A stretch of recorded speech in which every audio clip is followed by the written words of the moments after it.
Welcome into Game 4 of the NBA Finals here at NBA Now by Chat Sports. I am your host, Nic Rohloff.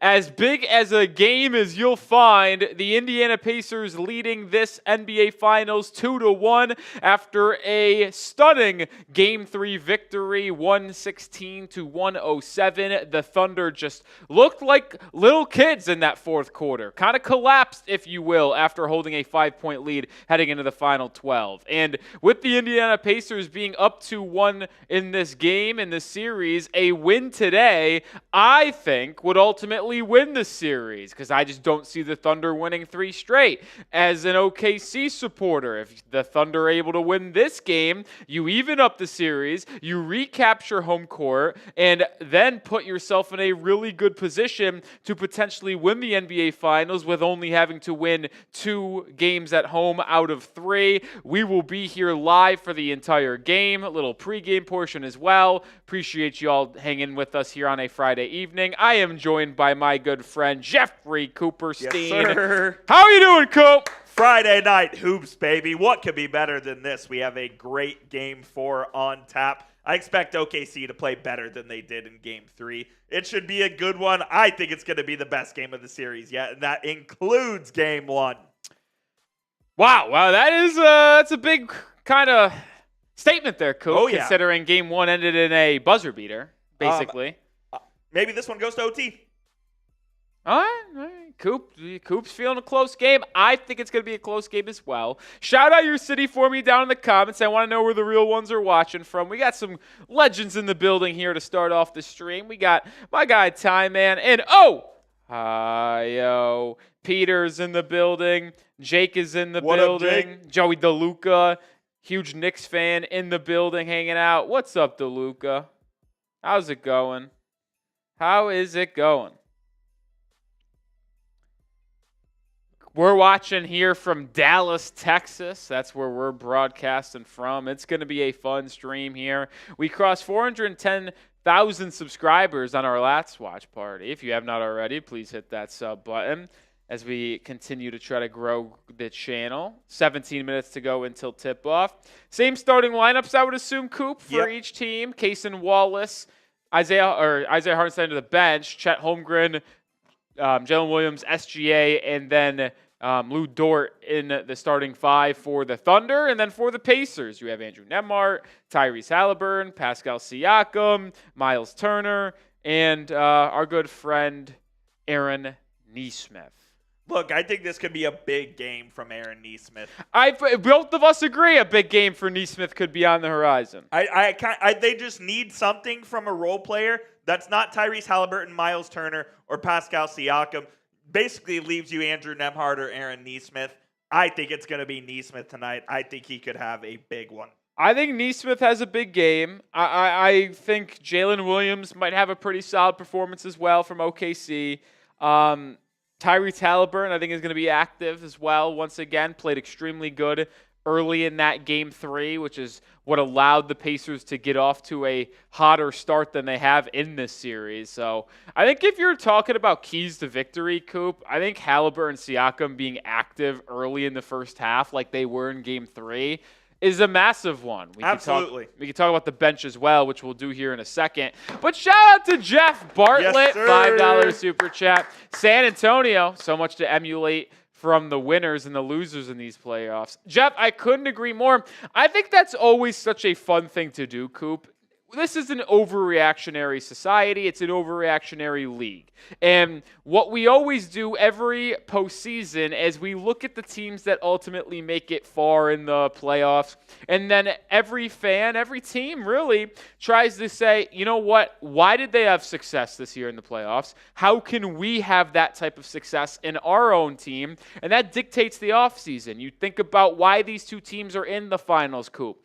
They play good team defense. Yep. They have physical players, and they are very deep. Each team can go 8, 9, 10 deep in the biggest moments, the conference finals, the finals. You saw the Knicks get worn down. The Timberwolves couldn't go that deep with the Thunder. So I think you are going to start to see some of these top contending teams really try to fill out their bench with solid, physical, smart, shooting, passing, defending players that you can rotate 9-10 guys in a playoff series potentially. I think that's a great point. And we haven't really seen it this series, but a big reason both of these teams are in the finals as well is they don't turn over the ball, despite the Pacers having 20 turnovers in game one. OKC does force the most amount of turnovers in the league, so maybe that's a contributing factor as well. But you're absolutely right. These are the two deepest teams in the league, and we've kind of seen that on display here in the first 3 games, and I expect it to be a little more of the same tonight.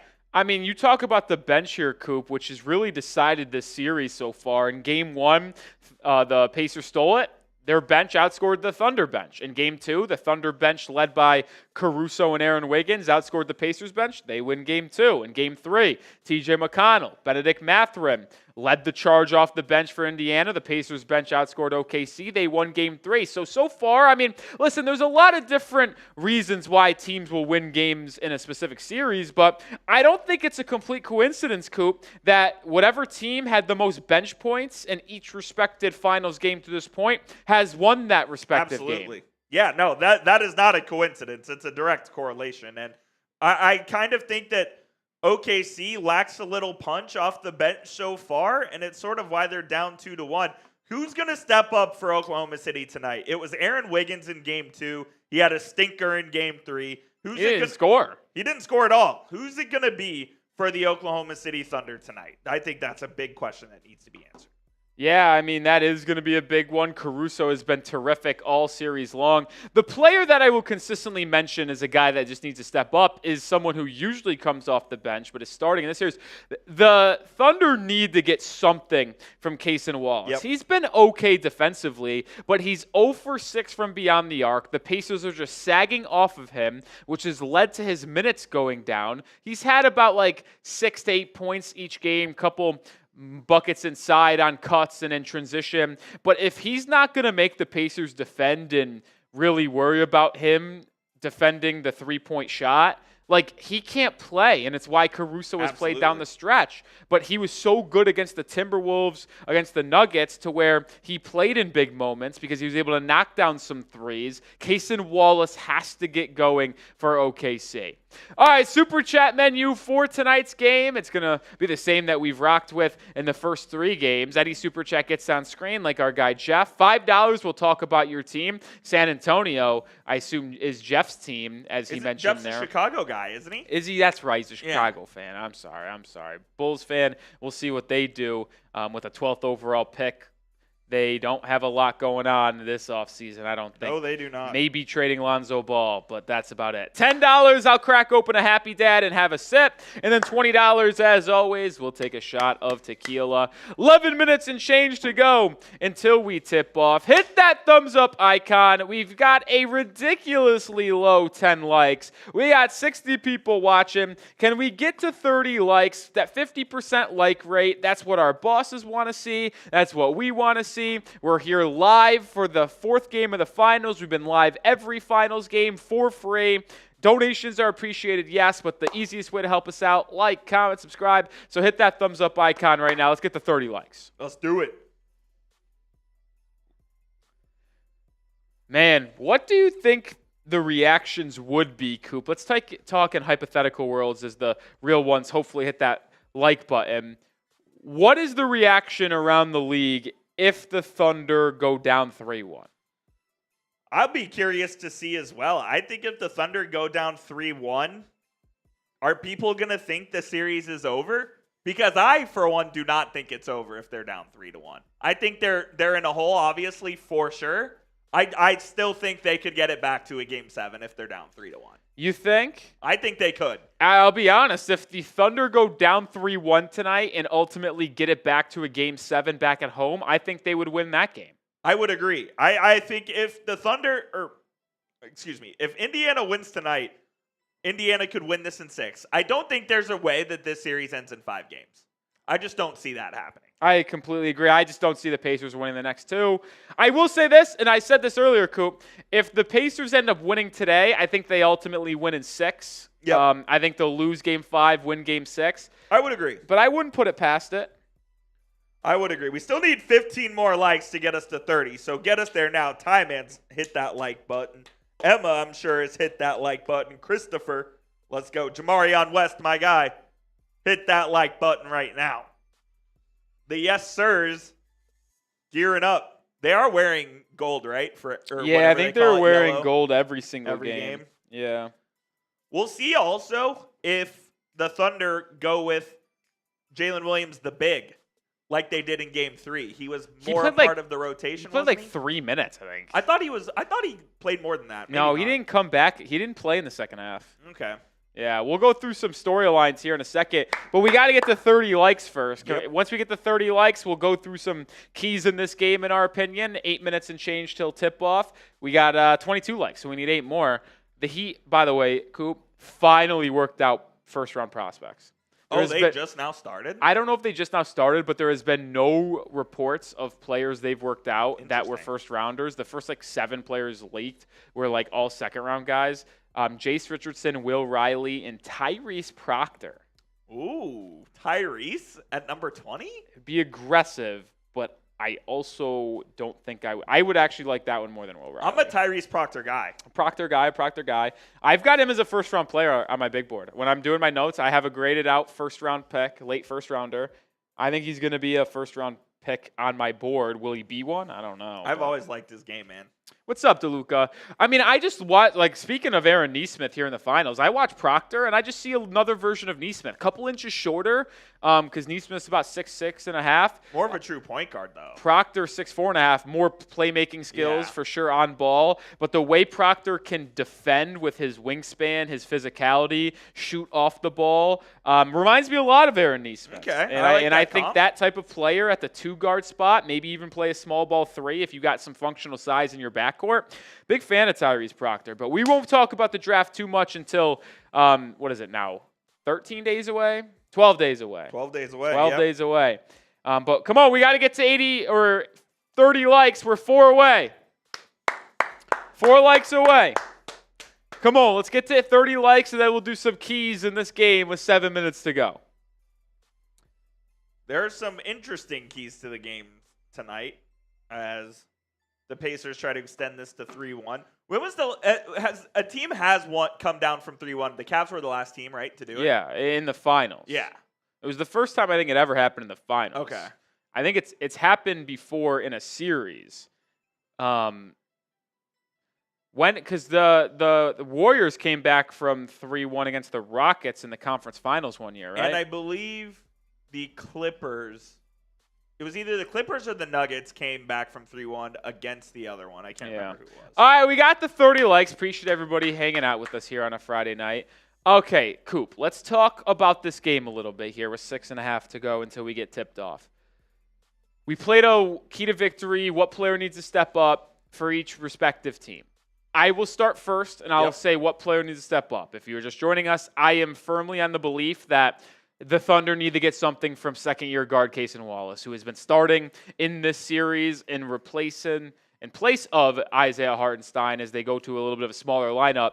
If Cason Wallace can't legitimately be a threat from beyond the arc, I will continue to say it. He is borderline unplayable. He is a good defender, yes, but he does not provide you with a lot of on-ball work. So if he can't play off ball and space the floor, it's just another player that the Pacers could pack the paint to defend SGA. They need Cason Wallace to start shooting the ball well and shoot it confidently, because when he gets it on the perimeter on a catch-and-shoot opportunity, he doesn't look like he doesn't look confident at all. No, he doesn't. And his misses have been really, really bad. So for the Thunder, I think Cason Wallace needs to step up. Coop, who on the Thunder do you think needs to step up? I'm going to go with Jalen Williams, and I know what you're thinking. He had a good game 3, but I really think he needs to have another really solid game for the Thunder to tie this series up. It just feels like they're getting what they're getting from Shai Gilgeous-Alexander, who's been fantastic in this series. They really need another great evening from Jalen Williams in order for them to tie this game up. I don't trust Chet Holmgren to be consistent. Don't trust Cason Wallace. I think Caruso's going to have a good game, but I'm looking at Jalen Williams to really prove that he has arrived and is a true star in this league, which I kind of think he is. Yeah, and as we switch things over to the Indiana Pacers, I mean, it's hard to say what player needs to step up because it feels like all of them have in this series. Mathurin was unbelievable. McConnell was unbelievable off the bench. Obi Toppin has been playing big minutes. But I'll go with their most tenured player in this one, Myles Turner. You stole mine, so I'll think of something else. Yeah, Myles Turner, when he is playing really well in this series, the Pacers have dominated the Thunder. When they came back and stifled the Thunder in the fourth quarter, why was that? It's because Myles Turner was absolutely bullying Chet Holmgren inside.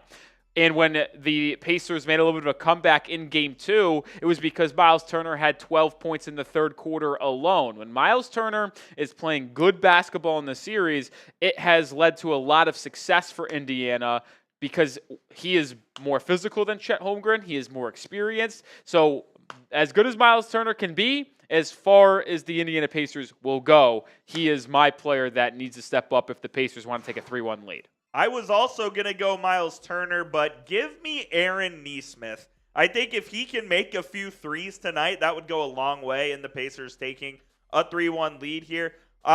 Which game was he really hot in? Was it game 1? Nesmith? Yeah. I don't think he was hot in any. He hasn't really been that spectacular from beyond the arc. He had, I think he went 2 of 8 or 3 of 8 maybe in game 1.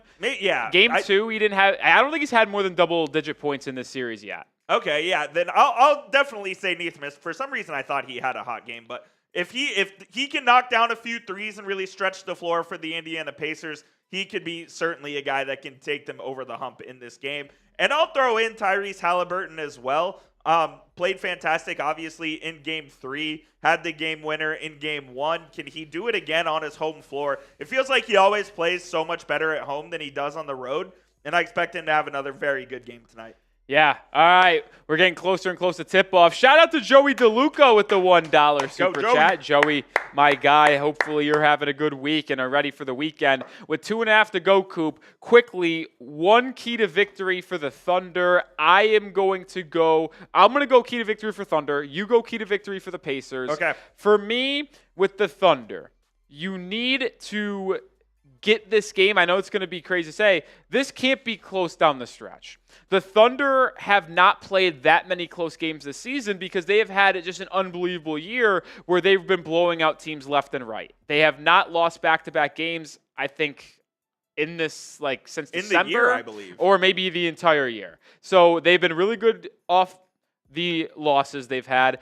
And the Pacers are clearly the better team in clutch moments. We've seen that all playoffs long, and we saw it in this series. So the Thunder need to put this one away before it gets to the final 4 or 5 minutes. I would kind of go on the opposite end for the Indiana Pacers. I think they really need to start out fast, and they need to start smart because in a couple of these games, they've turned it over too many times early, and they've gotten themselves down.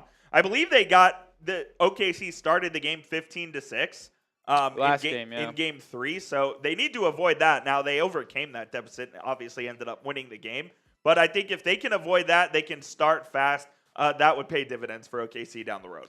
All right, minutes to go until we tip off. If you're ready to go here for Game 4 on a Friday night in Indiana, type those me's in the chat. Let's go, man. You ready for tip-off? Type those me's, folks. We're giving shout-outs to everyone who types me. Come on. Here we Time go. and the Buckeye getting us rolling. Jeff is joining in. Our GOAT, Jeff Bartlett. I see Samantha Comatose. I think that's how you say that. Yeah, Comatose Meat. Shout out Samantha. Time and Bella in the chat. Carla Sains. What up? Let's go, baby. Can't wait for this one. I think it's going to be the best game of the series. I see my guy Saints up in here. I see... Who else we got? Joey DeLuca. Peter. Let's go, baby. Here we go. Stage is set. Yeah, it's about that time. Thunder, Pacers, Indiana leading 2-1 in this series. Many people, including me, believe the Thunder are going to win this series in 5. Well, that is no longer possible after Indiana won Game 1 and Game 3. I think if the Thunder win this series, it will be in 7. If the Pacers win this series, I think it will have to be in 6. Yep. I stand true to my point, Coop. I do not forecast the Pacers being able to win again in Oklahoma City. So as long as the Thunder can just take one more game in Indiana, I think they will ultimately win this series in 7. I know it's chalk to say. Oh, Hartenstein's in the lineup. Oh, Coop, bad info from you. No, that's bad info on me. Hand up accountability.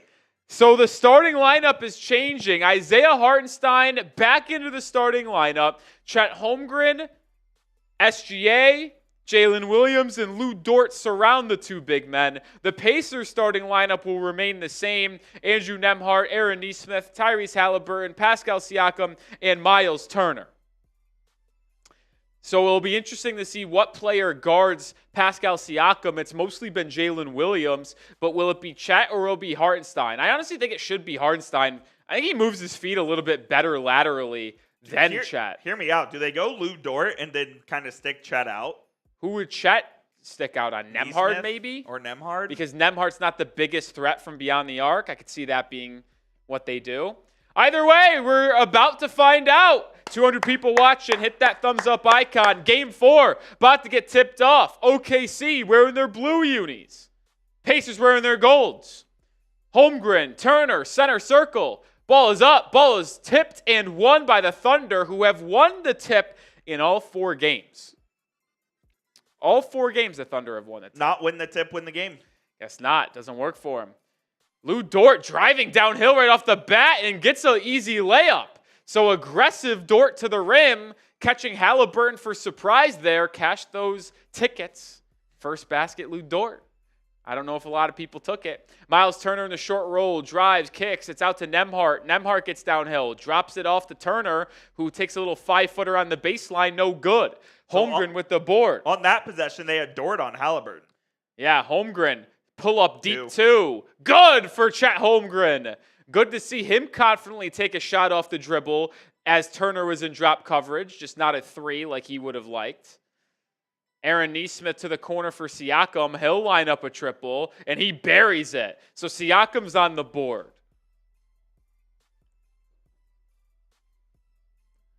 Jalen Williams back the other way, probing inside, out back to Hartenstein.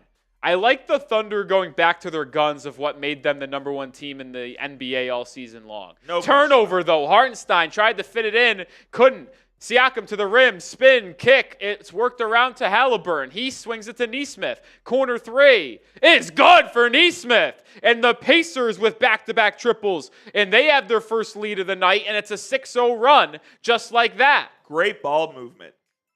SGA the other way. Nembhard has just done a terrific job defending him for the most part in this series, making life difficult. SGA, ISO, step back midi, too strong. Rebound offensively to Hartenstein. SGA, second chance, creates space, easy floater, and he ties up the game at 6. I think we're in for a doozy tonight, man. You called it early. Can't disagree with how the start has been. Good pace in this one early. Siakam had the position on SGA inside, gets the inbound pass and lays it up and in, so 5 points early for Pascal Siakam.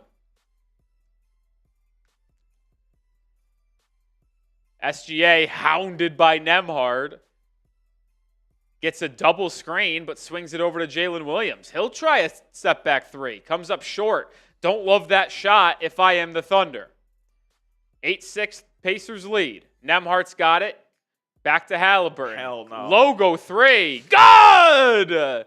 And the Pacers come out scorching from deep. 3 for 3 from beyond the arc. To the rim goes Jalen Williams, fouled, and he's going the line for 2.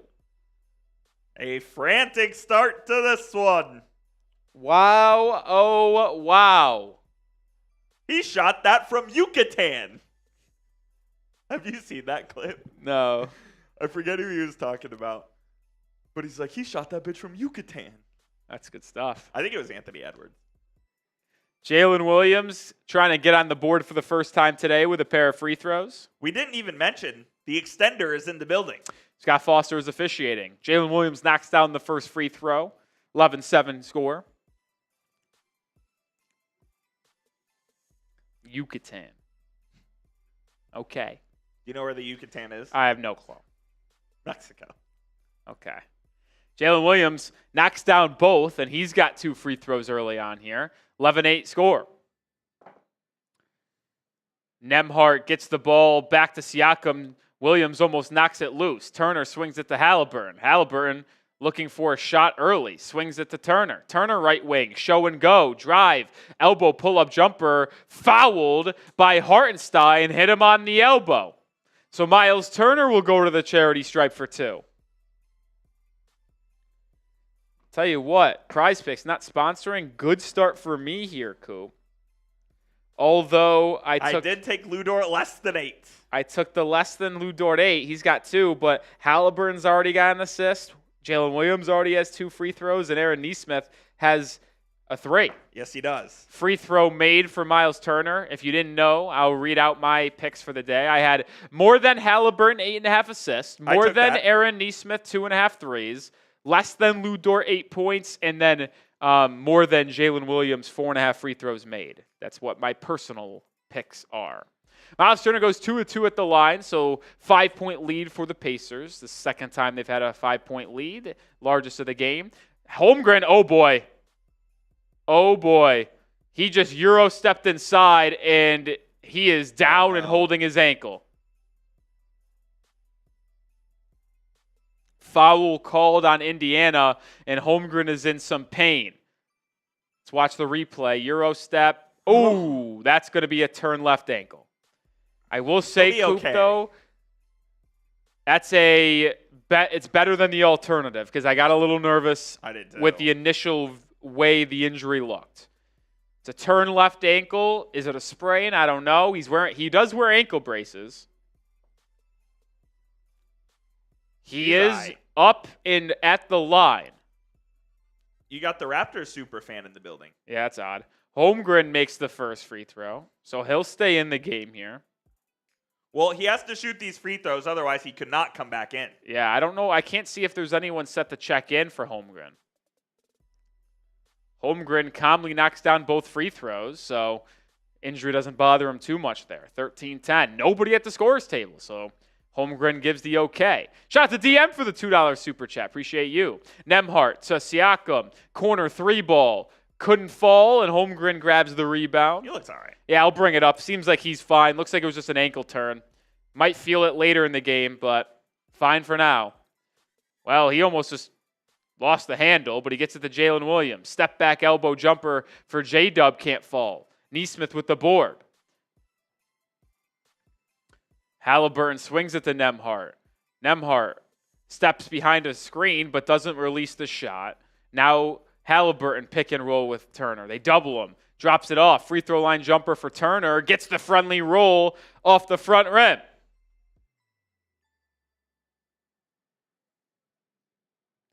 Pacers 5 of 7 from the field to start this one. OKC 3 of 6. 3 threes already. Jalen Williams diving inside. Fouled. Scott Foster with the whistle. And Jalen Williams is going to go right back to the line where he's already 2 of 2. Shout out to our guy DM with the 2, says Thunder would be up if they not just fall apart. I mean, if both games they've lost, they've blown a fourth quarter lead. Yeah, they have. Game 1 was more substantial than game 3, but either way, they led in all 3 fourth quarters. Jalen Williams makes the first free throw, 15-11. I had more than 5 free throws made, Coop. If he makes this one, he'll already be at 4. Oh, nice. Rolly sharp it back at it, man. I played 2 lineups. In one of them, I did take the less on 22.5. You like that. You like that. You like that. You like that. He makes both, so 15-12. Haliburton floater, no. Rebound offensively. Myles Turner put back up and in. 17-12. Alex Caruso back in the ball game for the Thunder. First man off the bench. Chet Holmgren takes a seat. Hartenstein to a back-cutting SGA. He's doubled in the post. Tries to split it. Bump, no call, and can't get the shot. Definitely tried to draw a foul there. Just haven't given him that many foul calls. Nembhard back cut. Step back, nothing there. Good defense for Dort. It's worked back out to the perimeter for Haliburton. Siakam defended by Hartenstein. Stonewalled initially. Now drives back right to Nembhard. Corner 3. Good! And the Pacers have their largest lead, 20-12. And the Thunder are going to call a timeout. Timeout, OKC. 7 minutes to go in this opening period. I tell you what. I feel like I overreact to every first quarter in this series, Coop, but I think the Pacers might just be better. They might be. They look way better. They just look better than the Thunder. The Pacers are, it feels like they're outrunning them, which is not something I thought would happen with this Oklahoma City basketball club. Just Nembhard's defense on SGA has been awesome. And the Thunder have just not gotten a lot from anybody else to help SGA, really. Consistently, that is. All right, during this first TV timeout, can we get more likes, folks? We have 250 people watching, only 52 likes. Let's get to triple digits. If we get to triple-digit likes, I'll take a shot tequila in the house. Usually a $20 super chat, but I'll do it if we get 48 likes during this timeout. Let's go. I'm in. Hit that thumbs up icon, man. We need 48. Shot of tequila on the house. Maybe you were onto something with the thumbnails, Coop. And this audience is, without a question, the worst one. Why is that? Change? I don't know, man. No, not going to change. Maybe at half? No. All right.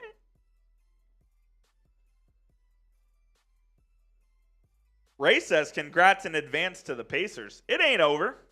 Congrats in advance is crazy. It ain't over. Haliburton now with 2 assists already, Coop. That is big time. 2 assists.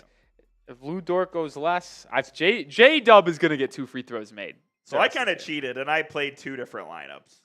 I don't think it's cheating. This is one out. Oh, okay. Fair enough.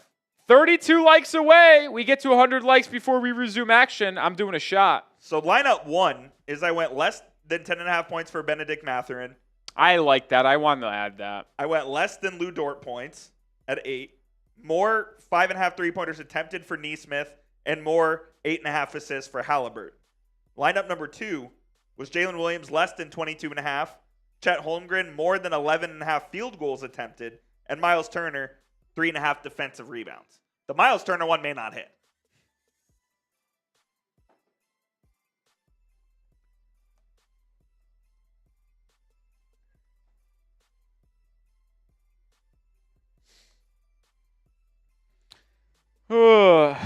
Almost 300 people watching. Continue to hit that thumbs up icon. We're 25 likes away from getting that free shot on the house. Let's go. I mean, I'll say this as someone who thought the Thunder were going to win this game and the series. The Pacers just look better, man. They flat out look better. Absolutely. They just do. When's the come to Jesus come from the Oklahoma City head coach Mark Daigneault? Come to Jesus? What do you mean? When is he going to start yelling at him and be like, fellas, it's either now or never? Oh, yeah. I think it might have to be in this. Is it in this timeout? I would start firing it off, man. As someone who has coached a high-level basketball team yourself. Yeah. St. Bonaventure not intramurals, club basketball took us to the regional tournament for the first time in school history. Fun fact. I Bill Russelled it, too. I was a player coach.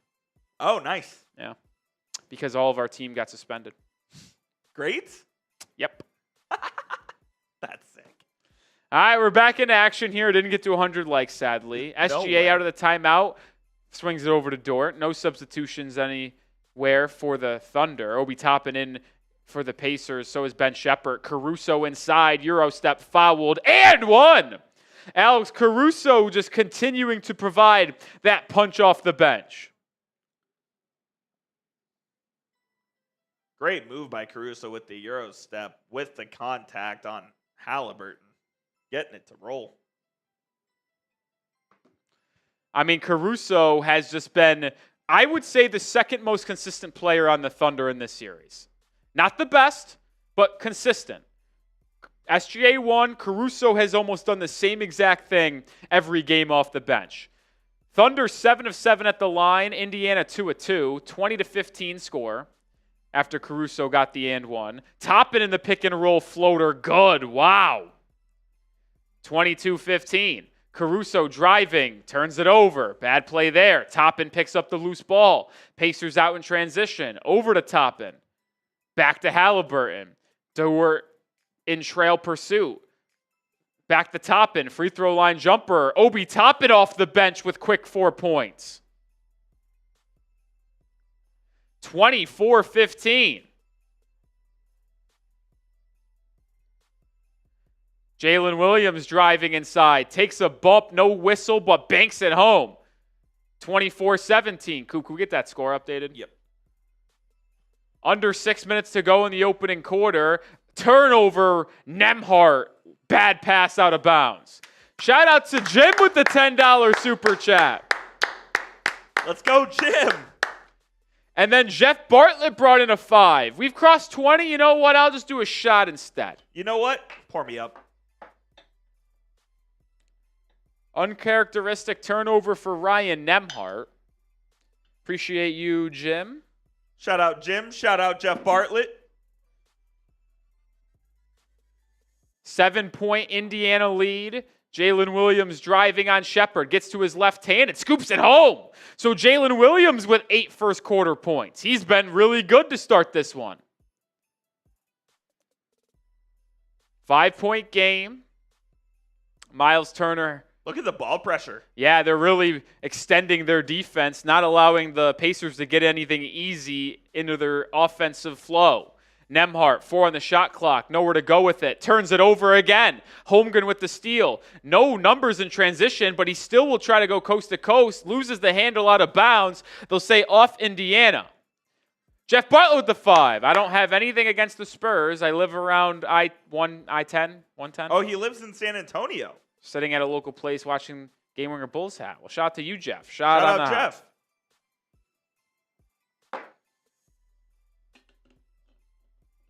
Caruso to inbound, gets it to Jalen Williams. Takes a bump floater, fouled on the floor. On the floor? So more fouls continue to mount up for the Indiana Pacers. What? That's 2. That can't be on the He floor. went like this. Maybe the Thunder are in the bonus now, but the official, I think the Thunder are just in the bonus. Okay. So foul is on the floor, but with 5 minutes to go in the opening 12, the Thunder are in the bonus. Jalen Williams already 4 of 4 at the line. Will have 2 more, and he makes the 5th. So that was a sharp by you. I mean, I on my prize picks had Jalen Williams more than free throws. I got to text Smitty. That was the easiest one of all time. Where's the Coop and Smitty? There it is.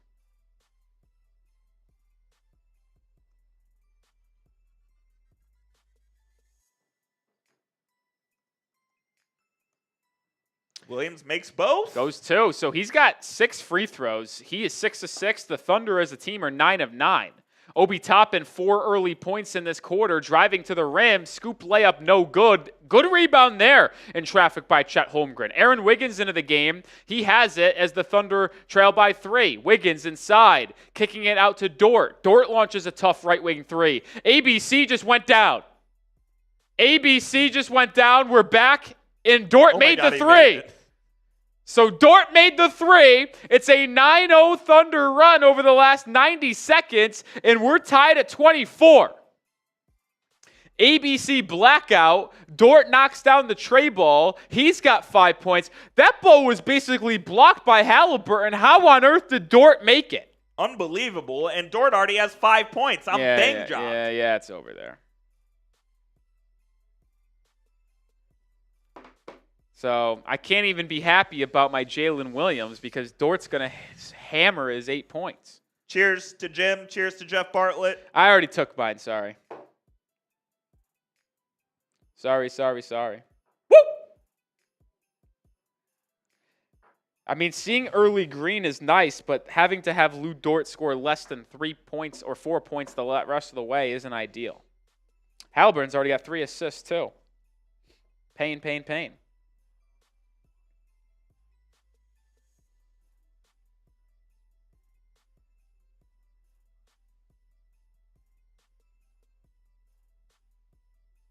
Pain, pain, pain.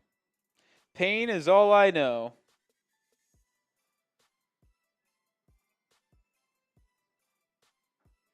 Great response by the Oklahoma City Thunder. Yeah, they needed that one bad.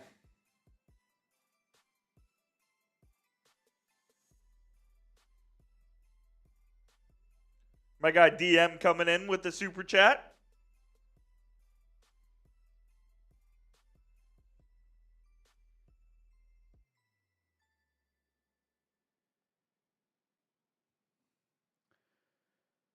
Woo! Continue with that like button. We're 4 likes away from 100.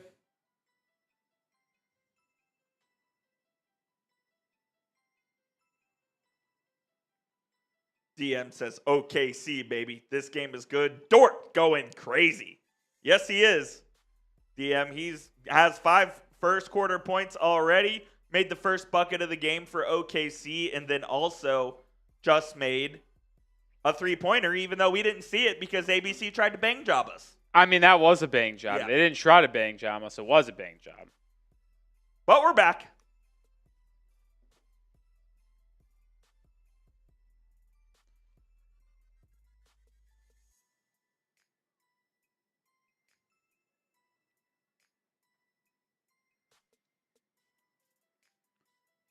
Are you excited to watch this new Jurassic movie? I've never been a Jurassic guy. Yeah, I don't know if I'm in on that. Don't know if I am.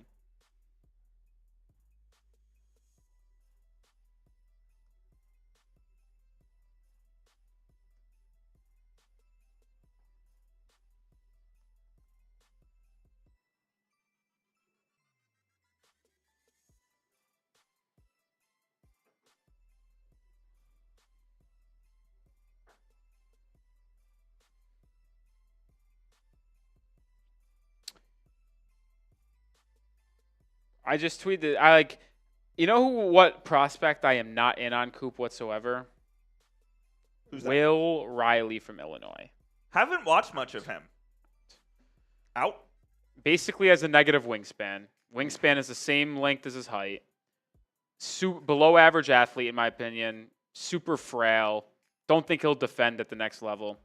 It's not a good look. Not a good look. All right, we're tied at 24. Back in action here in the first quarter. SGA, only 2 points in the first 7 minutes of this one, but the Thunder have got it done early. McConnell spinning left-handed layup, no good. Excellent defense by Aaron Wiggins. Dort up the court, just dribbles it off his foot right to Indiana. Benedict Mathurin in the game drives inside. Jalen Williams follows him, going up, and Benedict Mathurin into the game, into the line right away. We did not sharp these tonight, Roll Dog. Well, I don't have anything with Mathurin. SGA heads to the bench, which is a rarity, by the way, Coop. Yes. SGA usually plays the entire opening quarter and then takes a rest early in quarter number 2. Do you think this is an indictment on his performance to this point, or are they just switching up rotations to try to change the mojo a little bit? I kind of think it's just the OKC coaching staff wanting to change it up a little bit and see if they can throw Indiana off guard. I don't know if this will throw Shai off his own rhythm, though, so it's a little bit of a risk. Mathurin makes both free throws, so the Pacers go back in front by 2. 26-24, back and forth, high-scoring opening period here. Caruso's got it on the right wing. Siakam defends. Get it out to Jalen Williams, who's been phenomenal here early in this quarter. Gets stripped by Siakam, turns it over. Pascal in transition, Euro step. That's a blocking foul, and Siakam will go to the line for 2. The same old struggles from Jalen Williams, showing its head there, dribbling it into traffic and turning the ball over. The defense is kind of reversed roles here, where it kind of feels like Indiana, is forcing all the turnovers. That's a flop. Yeah, that's some soft stuff there by Tyrese Haliburton. He knows it too. He's laughing. For someone who knows and tries to have a lot of aura, that's not a lot of aura farming right there. That is aura farming. No, flopping, not aura farming. Fair enough. Pascal Siakam misses the first. I think it's the first free throw we've seen missed today, Coop. It's been a free throw game to this point, and it's been good shooting. Wow, that Jalen Williams headshot is crazy. Why? He usually braids his hair. It's unbraided. He had a fro earlier this year. That's almost as crazy as the Jimmy one. Well, his was intentional. Siakam splits the pair, so Pacers go back in front by 3. Aaron Wiggins running the pick and roll had 18 points in game 2, 0 in game 3. Driving, spinning on Haliburton, fades away, mid-range jumper, comes up short. Rebound Obi Toppin. Outlet to Hallie, and here he comes. Gets the switch with Chet Holmgren on him. Does he take advantage? Crossover, step back 3. No good there. What a rebound. Jalen Williams. Man, he's bouncing. The ladder. Yeah, he did climb the ladder there. Good way to put it. He goes coast to coast now on Mathurin. Up and under. Smokes it. Gets his own rebound. Amongst traffic, lays it back up and in. Jalen Williams with a double-digit first quarter here, Coop. He's got 10, I believe. He was my key to the game. If he could play well, I think OKC would have a good chance. That's, thought it was an illegal screen. Not called, but then Mathurin throws it away regardless. Thunder in transition, and Jalen Williams turns it over again. Siakam now in transition the other way. Foul on Dort. It will be 2 free throws for Siakam. Jalen Williams, as good as he has been, has got to be the dumbest person of all time when it comes to his awareness dribbling the basketball. Gotta take care of behind the back into 2 people. He would drive me up a wall if I was a fan of his team. Gotta take care of the ball. Rule number 1 is taking care of the basketball. Clearly a blocking foul. No question about that. Siakam just split a pair of free throws, makes that one there. 28-26. It's been a very competitive first quarter where each team has gone on a run.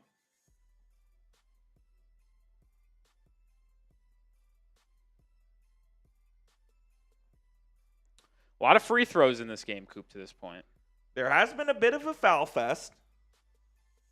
Siakam makes both this time. Back to a 3-point lead. Siakam's got 8 points. How about this, Coop? 4 steals for Siakam. Already? Yes. He's wreaked absolute havoc. He's been Holmgren driving on Obi. Fade away. Bad shot there. Ball goes out of bounds to Indiana. Cason Wallace subs in for the first time. Siakam over to Haliburton. Haliburton, what a pass to McConnell. He swings at the top end. Corner 3. No good. Rebound Chet. Chet's done a much better job on the glass after game 1. Had, I think, 8 or 9 rebounds in game 2, 10 in game 3, and he already has 3 or 4 tonight. Caruso driving. Reverses course back out to Jalen Williams. He drives on top end. Kicks it to a trailing Cason Wallace who can't convert the floater. Drought here for OKC offensively. 2 minutes to go in the opening quarter. Siakam on Wiggins. Throws it down! What a move by Siakam. He's in the double figures, and the Pacers lead is to 5. 10 points and 4 steals. Cason Wallace driving. No man's land. Kicks it out to Caruso. He drives. Euro step. Lefty layup. Good. What a move by Alex Caruso. 31-28. Minute and a half to go. Siakam driving, spinning on Wiggins. Stonewalled, fades away at the line. Excellent defense by Aaron Wiggins. Couldn't do it much better than that. Wiggins now will try to tie the ball game up. Can't. Comes up short. Haliburton with the board. He'll push the pace like he always does. Stripped by Caruso. Thrown ahead to Caruso in transition. He'll lay it up and in. Caruso doing it on both ends like he always does. Timeout? Yeah, Indiana's going to call a timeout with 1 minute to go in the opening quarter. 31-30, Pacers lead. Is that a waste of a timeout with a minute left? Yeah, I'm a little bit shocked that Carlisle would do that. I'll say this. Rick loves calling timeouts. I didn't feel like there was a lot of momentum on OKC's side, and with a minute to go in the quarter, I don't really understand that. Unless he just really wanted to get out and make substitutions. Could be the case. Could be he wanted to give his team an immediate message that they're not taking care of the ball enough, which they clearly weren't in the last few possessions there. Both of those factors could be at play.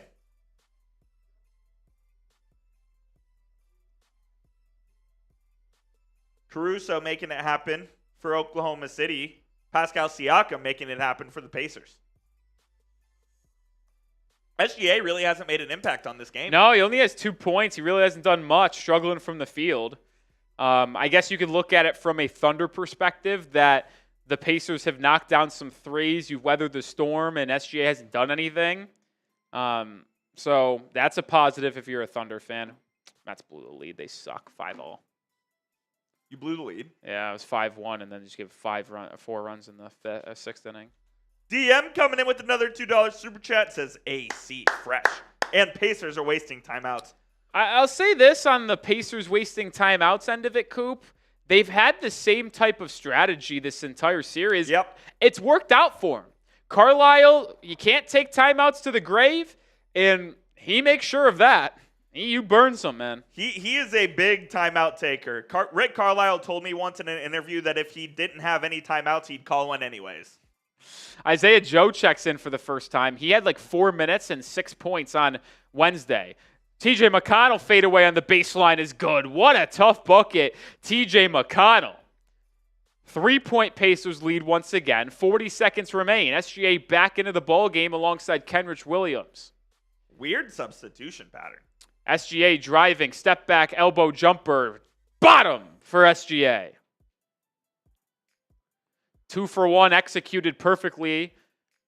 Gilgeous-Alexander now has 4 points, and the Thunder trailed just by 1. Trailed by as much as 9 in this opening period. McConnell driving on Joe, spinning, gets to the restricted area, hangs, can't finish, but a late foul. I'd like to see a replay there because I thought he was straight up, Coop. I hate the late whistle. There's nothing more in the NBA that bothers me more than the late whistle because they wouldn't call it if the bucket went in. Watching that tough SGA step back midi. I'd like to see that foul, though. Yeah. Did he get him up top? Bottom. 2 free throws coming from McConnell, the difference maker off the bench in Game 3 alongside Benedict Mathurin.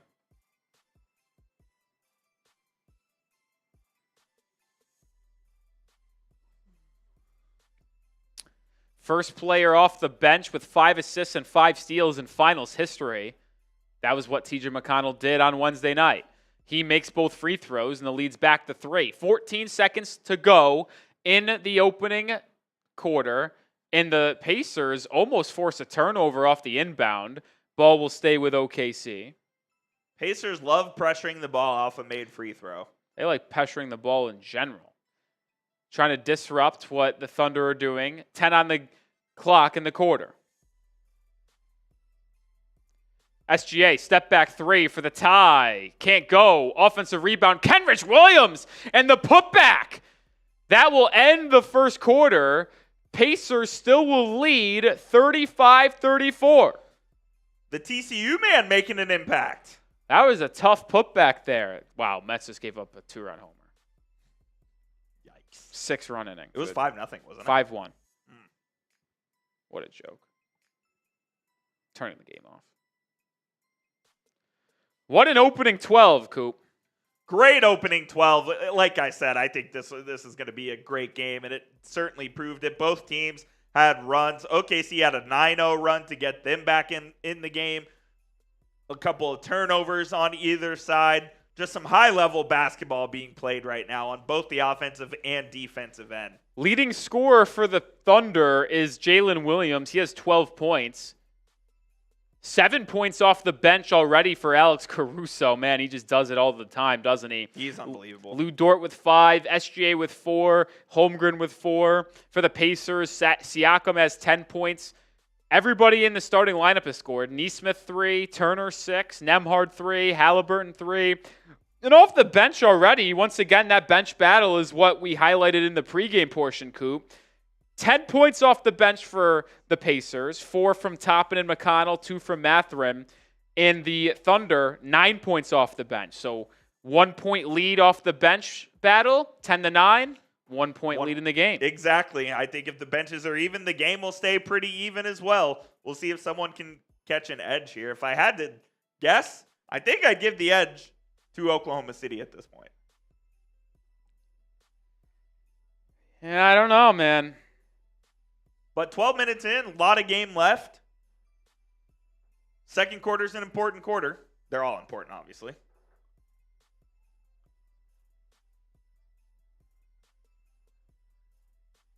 DM says, is Caruso the best glue guy in the league? Is he a glue guy? I think so. I'll say this. Everyone and their mom, when Caruso was traded to Oklahoma City, said that's exactly what they need, and it has worked out exactly how everyone thought it would. Yeah. I think he is the best glue guy in the league, to be fair. That's what I'd classify him as.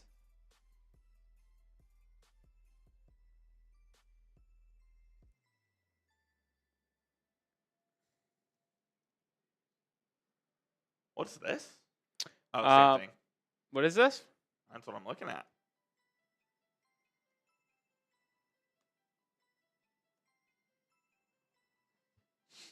Alien Earth. I've never watched the Alien ones. Me neither. Never did.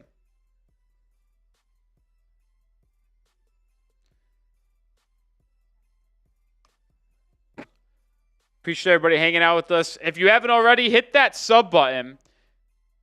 Daily content in the sports world here. We'll have you covered everything you need to know. NFL, NBA, college football. Sometimes college basketball. Sometimes college basketball as well. Sometimes college basketball as well.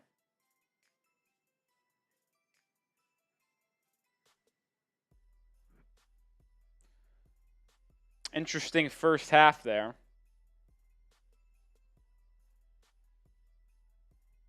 Haliburton. Oh, no, it's still McConnell. Just kidding. Thought it was Haliburton.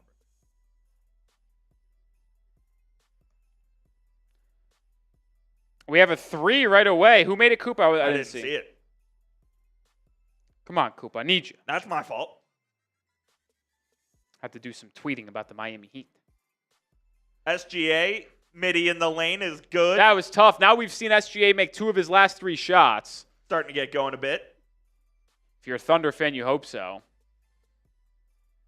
McConnell, baseline drive to the corner. Nembhard, he's already made 1. Can't make a second. Holmgren with the board. Outlet to Isaiah Joe. He'll bring it up the left side. They'll slow it down on that offensive end.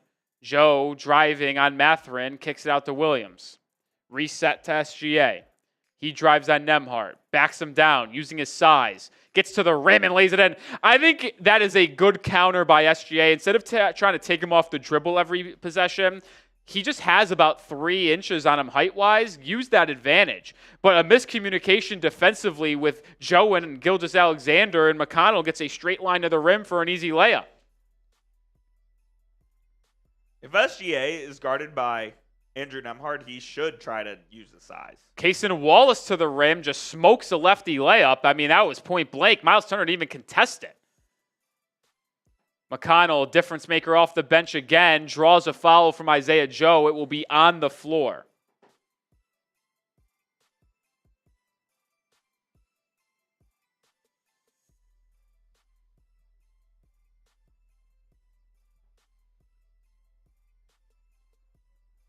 TJ McConnell's so crafty.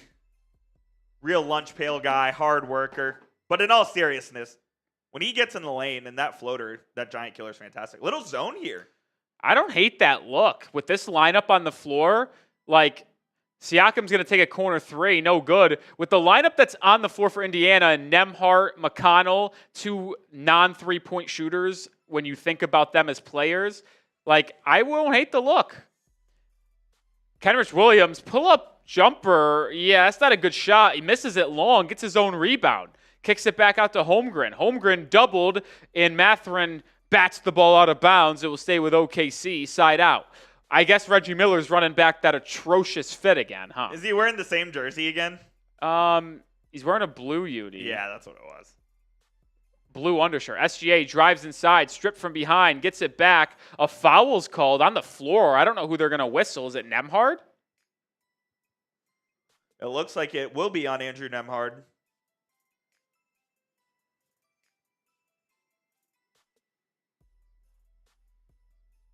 Yeah, he got Shai on the arm from behind.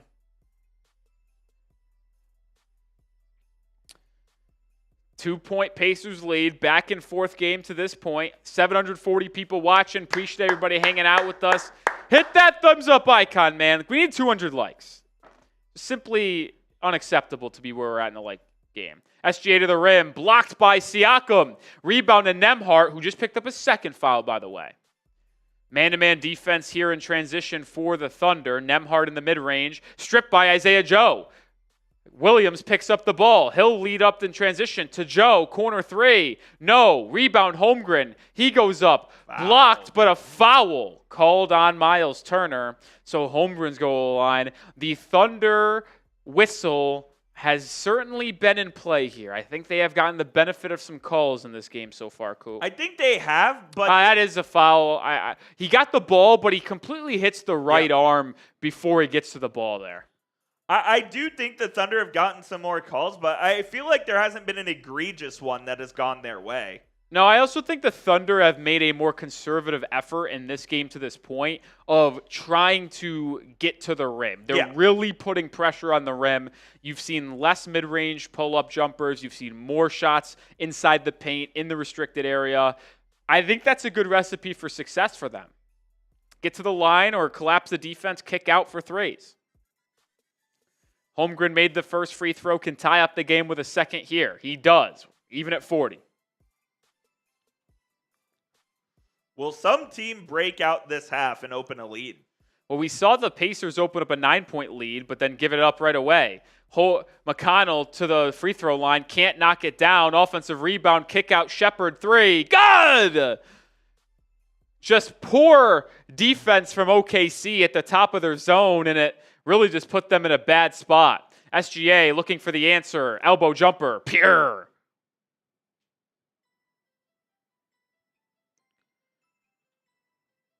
The Pacers just play so quick. McConnell gets a quick switch the other way. Myles Turner's got Cason Wallace on him inside.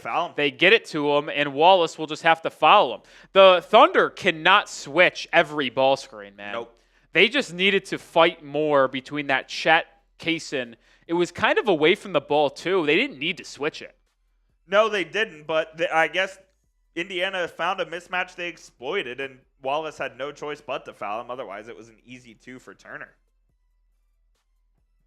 Now how about this? Kenrich Williams will guard Myles Turner initially here. They have Holmgren on Obi Toppin in the corner. McConnell swings it to Nesmith, left wing. Nesmith throws a bad pass to McConnell. 3 on the shot clock. McConnell gets downhill, spins, kicks out to Toppin for a 3 at the end of the shot clock. No. Ball fought for, out of bounds, will go to OKC. The Thunder have not had a lead since, I think, in the first 3 minutes of the game, Coop. Looking to take it back here if they can get a bucket. Yeah, when they went up 15-6 and then they came right back and tied the game, did Indiana? No, that was last game. Oh, yeah, you're right. And they do take the lead. Good baseline cut from Caruso. Kenrich Williams found him off the short roll. 44-43 lead. To our point earlier about the Thunder being more intentional with getting in the paint, they have 22 points in the paint compared to the Pacers' 10. Myles Turner, step back 3 over Holmgren. No. Rebound SGA. That's not the shot you want for the Pacers there. Can't have Myles Turner taking step back 3s. Under 8 to go in the first half. Pacers are 6 of 14 from 3. Thunder 1 of 5. Make it 1 of 6. Rattled in and out, shot wide open in the corner from Kenrich Williams. McConnell in the corner. SGA is the defender. McConnell drives baseline, gets to his spot. That is just weak defense from SGA. That's actually embarrassing. That was Luka Doncic there, Coop. 8 points off the bench for McConnell. Holmgren quickly the other way. Spinning lefty layup over Turner, no good. The bench again for the Pacers. Outdueling the Thunder bench. Is SGA going to get a better defensive stance here? It doesn't look like it. Just daring McConnell to shoot a 3, but he swings it around the corner. It's Nesmith driving on Caruso. Stonewalled him. Out to Turner. 3. Too strong. Ball tipped around. Loose. Picked up by McConnell. What a play by TJ McConnell. He does it again. Nesmith off the drive to the rim. Blocked by Holmgren. Goodness. What a play. Wallace with the board. In transition to the rim. Trailing Williams. Layup good. One-man fast break. Cason Wallace lead back to OKC, 46-45, 6.5 to go in this first half. Wow. Both teams are, this is just great basketball, man. I mean, this is the NBA Finals for a reason. It's the two best teams playing against each other. High-level offense on both ends of the court. It's a chess match between the two coaches. Very, very little separating these two teams here at the moment. Very little. Yeah, these are two even teams, but at this point, the way they're playing, two even teams. That's all you can say. They won't even pitch to Seager. 3 walks.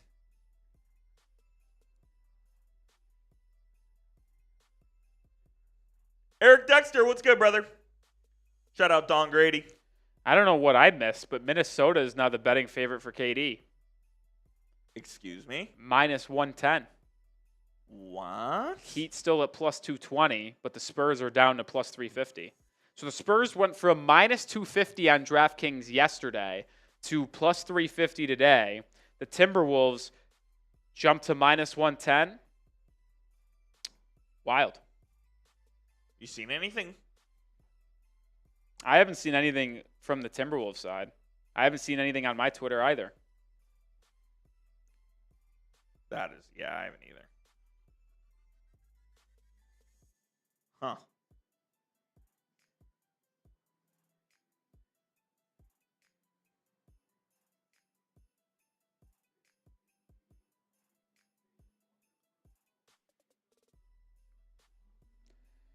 I think the biggest difference in this game, Coop, in the series to this point, is clearly the coaching of Rick Carlisle over Dagenhall. I mean, he's just had that advantage. Look, Rick is going to be in the Nesmith Memorial Basketball Hall of Fame one day. Well, not that hard to get there. As a coach? Yeah. Rick Carlisle is one of the best coaches this league has ever seen. I said that. And I'm saying he's going to be in the Hall of Fame one day. And I said it's not that hard to get into the Hall of Fame. Is it not? It's not. I think it's pretty hard to get into the Hall of Fame. No. The Basketball Hall of Fame is a joke. Who's in the Hall of Fame and doesn't deserve to be in the Hall of Fame? Oh, my God. I don't have names. I can find so many. I don't have names offhand. I think you're being ridiculous. I mean, it's not a slight on Carlisle. It's just me saying that the Basketball Hall of Fame is a little bit of a joke. DM coming in with the 2 says, if the Thunder win it all, is Shai the OKC GOAT? Absolutely.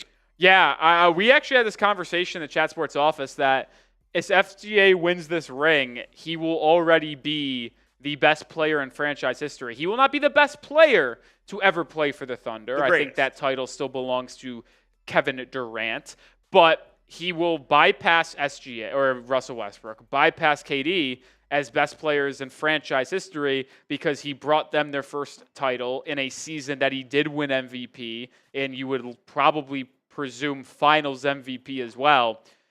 This ring for SGA does a lot for his career as the best player in franchise history. You think about some of his peers, he would be much higher in all-time discussions. Not that these players probably care about that, but us talking heads do. Like, he would be better all-time probably than Jason Tatum, some of his other peers, because he's able to be finals MVP in the same year. Obi Toppin back in the game and comes up a little bit short on a mid-range jumper. Thunder looking to extend their lead. Haven't led by much. Quick three by Wallace. I like the confidence he showed on that shot. No good. Offensive rebound, OKC. Jalen Williams has it, swings it back to Wallace. Pump fakes, relocates. Right wing three again. No. So Cason Wallace now 0 for 8 from 3 in this series, and he just continues his struggles. Maybe that's why he has no confidence. Thunder, 1 of 8 from the three-point arc in this game. Caruso steals it from Haliburton, goes coast to coast, fouled. And we got a little bit of a scuffle between Isaiah Hartenstein and Obi Toppin. Were they teammates in New York? Yes, they were, I believe. Did they overlap for a year? I think they did. Obi Toppin, let's look at the stats. I want to know. Obi Toppin. It's a hard playoff foul. No reason for Caruso to get pissed. Well, it wasn't Caruso who got upset. So Obi Toppin was in New York from 2020 to 2022-23. And then let's check Isaiah. I think Hartenstein was there in 22-23. His first year was 22-23, so they were teammates for one season. Caruso did get up and was kind of pissed, and they are going to go review this, by the way, which I think is soft. I don't think they won't call it because the one by Aaron Nesmith in Game 3 was more egregious in my opinion. Absolutely. But you could argue there, Obi Toppin, he led with his right shoulder and ducked it just tadly there. No windup, no excessive force. Like, I don't think it's a flagrant. I would not whistle this a flagrant. I think the one that wasn't called on Wednesday was more of a flagrant. But you do see Obi Toppin, like, he doesn't put his arms out. No, he puts his shoulder down a little bit. So I could see why it's being reviewed. What's Javi got to say?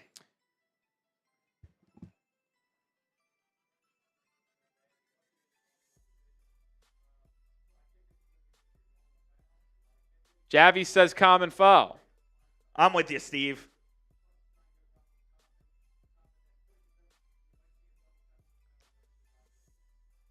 We might get a double tech. Oh, that would be ridiculous. Oh, yeah. Obi will get a tech for that. For what? He pushed Hartenstein. Oh, did he? Yeah, he two-hand shoved him. Hartenstein should not get anything. Yeah, this should not be a double tech. I'm ready to. I'm fine by not even giving any techs. This is the finals. If you're going to not call that flagrant that should have been called on Nesmith in Game 3, then don't call the technical here.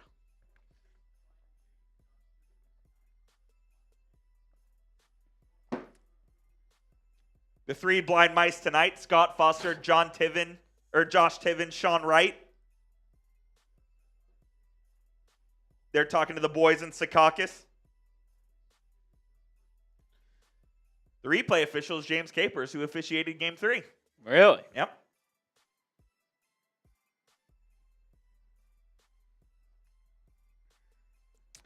Let's see. The extender about to come to the mic.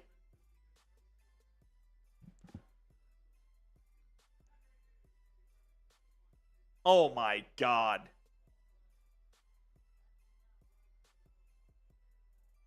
That's a joke. Flagrant foul and a double tech. So 2 free throws and ball for OKC. The call was put in by Silver. Listen, I'll say, if you want to talk about wind-up, he puts his shoulder down, man. I wouldn't have called it a flagrant, but I could understand why. If that's a flagrant, or let's go play badminton, man. You know what this is? This was a makeup call for the non-call in Game 3. Maybe so, but that's a joke. We both agreed the one on Nesmith in Game 3 should have been a flagrant. Yes. Caruso at the line makes the first. Remember, he'll get one more free throw after this, and then Thunder will have ball. Also, double technicals on Toppin and Hartenstein. So if those two were to get another technical in this game, they would see ya. Boom. Caruso knocks down both. So Thunder now have a 3-point lead. A bucket here would give the Thunder their largest lead of the game. OKC is 13 of 13 at the line. Indiana 9 of 10. So both teams have been getting some whistles. Aaron Wiggins drives, fouled, and the crowd in Indiana, here they come, a little restless. So we're at Wiggins, who was scoreless in Game 3 after an 18-point Game 2, is going to the line to give the Thunder their largest lead of the game. Foul called on Myles Turner.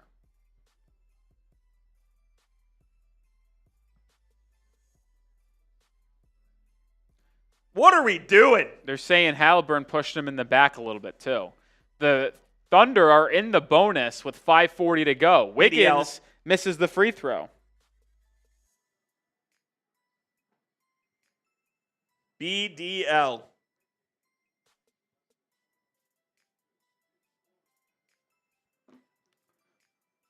Wiggins makes the second 4-point Thunder lead. Second foul on Myles Turner. Haliburton defending Luguentz Dort. Haliburton made an early three, but other than that, it's been quiet in terms of scoring the basketball. Gets it back. Pick and roll with Turner. Picks up his dribble, caught in a bad spot, and throws it right to Caruso. Caruso to the rim. Up and under layup. Blocked. Out of bounds. Mathurin is incensed. He is trying to say that it was not touched by him and it should be Pacers ball. And he's correct. That is going to be challenged and it will be Pacer ball. Coop, can you just... Oh, no, not challenged. That's a bad no challenge. Out of the timeout, Jalen Williams to the rack with no fear for contact. And he draws a foul. Jalen Williams going to the line.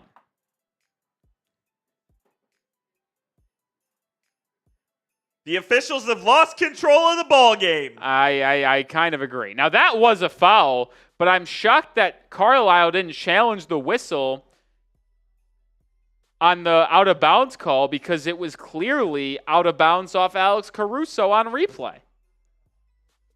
Jalen Williams is 6 of 6 at the line today. Makes the first, so 7 of 7. And the Thunder now have their largest lead of the game at 5.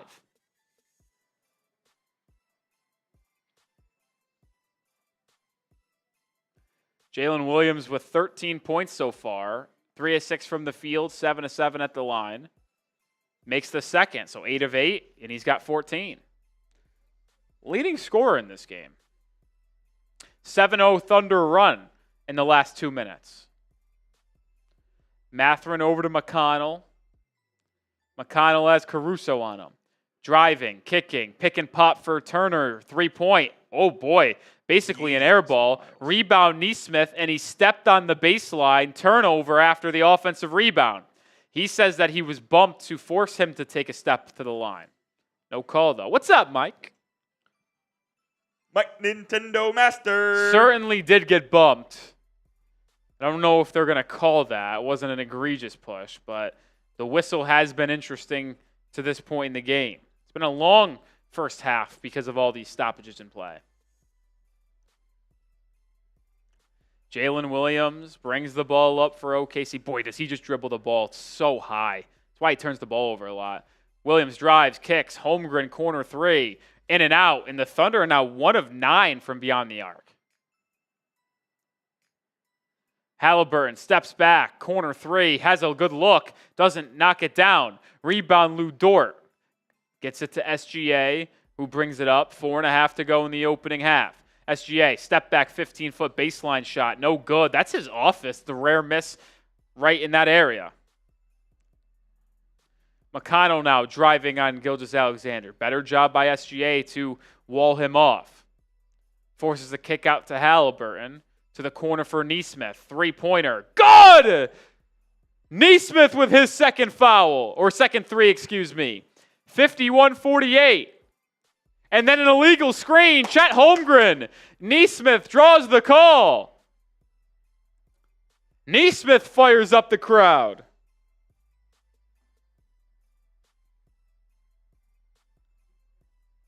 I actually do not think that was an illegal screen. I think Nesmith just ran into Chet's shoulder and then just kind of fell.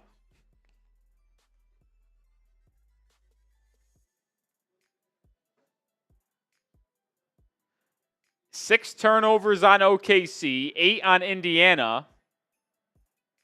Thunder have done a better job executing off of the turnovers from Indiana. 13 points off TOs today. That killed them in game one. Toppin hands it off to Haliburton. To the corner for Nesmith. Back to Haliburton now. Calls for an ISO as Holmgren defends. Whips it inside to Siakam, who smokes the layup. Good help defense there by Cason Wallace.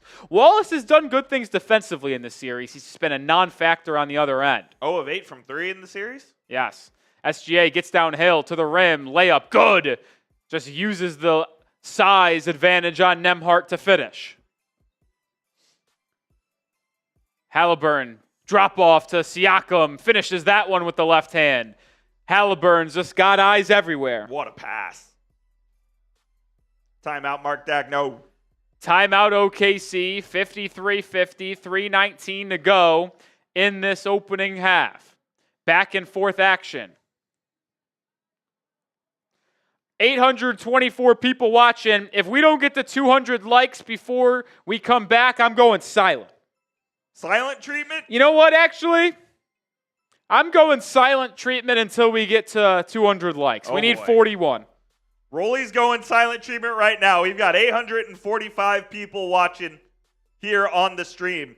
Help us get to 200 likes ASAP. Otherwise, I'll have to be doing the play-by-play, and I'm not sure you want that. We'll try to get Rolly to talk, but I don't think he's going to. Rolly is watching, or he's on full-time KD watch right now. Do you think KD will be a Miami Heat? Yes, Rolly says.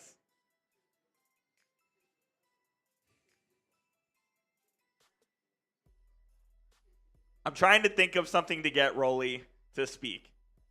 I don't know if any of that can be aired on Chat Sports. We're 6 likes away, though. So I think Rolly's going to be in good shape. We're 1 like away.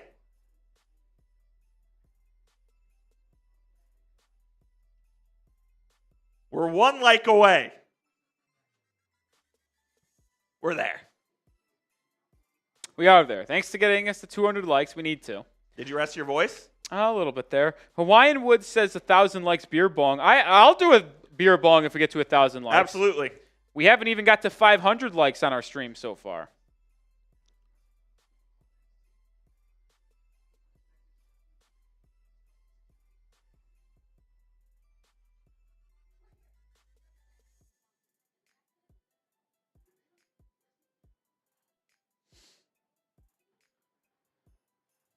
$53-50, Thunder lead with 3:20 remaining here in the first half. I don't feel like the Pacers are playing a bad ball game. No, they just got to stop the fouls, which you can argue is maybe a little bit officiating, but they've been whistled for. I mean, each team has gotten a line. Thunder are 16 of 17 at the line. Pacers are 9 of 10. 10 fouls on Indiana, 8 on OKC. I'll say this, if you're the Thunder, yeah, you've had the big edge in free throw disparity so far, but the fact that the Thunder are 1 of 9 from 3 and the Pacers are 7 of 18, so they have a 18-point advantage on the 3-point mark, and the Thunder lead by 3, you probably feel pretty good about that. Absolutely. Not even that the Pacers are shooting that well. Like, they're shooting a pretty much average percentage for them at 38.9%, maybe slightly above, but splitting hairs there. But 11% for OKC.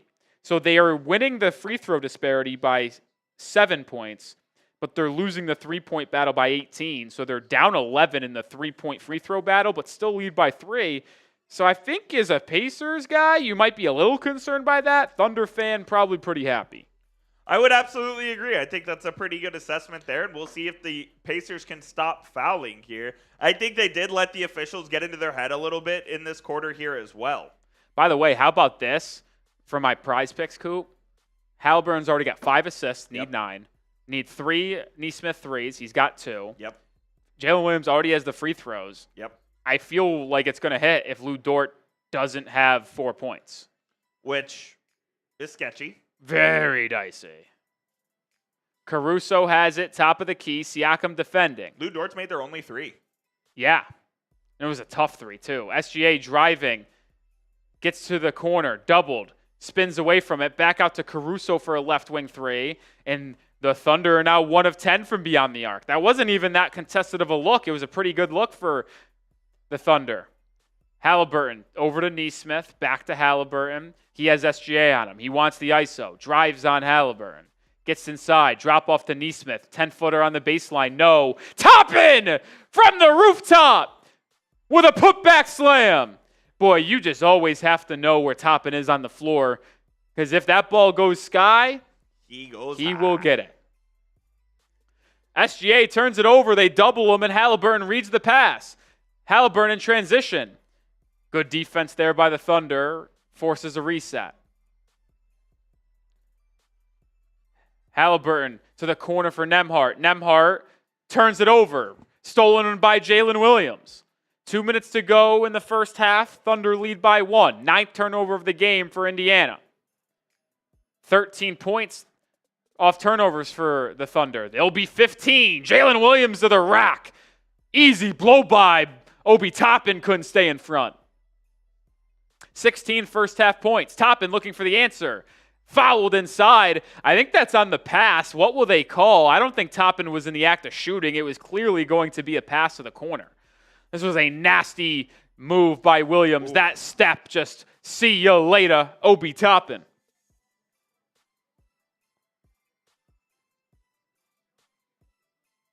Boy, he can just skywalk, can he? It will be side out for Indiana. I think that's the right call. I do too. Rick is saying that they're going to go review this apparently. They're looking for a potential flagrant, or potentially he got hit in the head. I missed it. Could this be a Mickey Mouse makeup flagrant? I'd be pretty disgusted by this.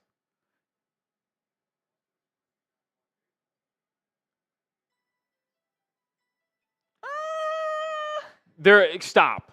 If the other one is, that is incidental. Guy is trying to go up and hit the ball, and he accidentally bumps him in the head with his bicep. Lu Dort does not get the benefit of the doubt. He's the dirtiest player in the NBA.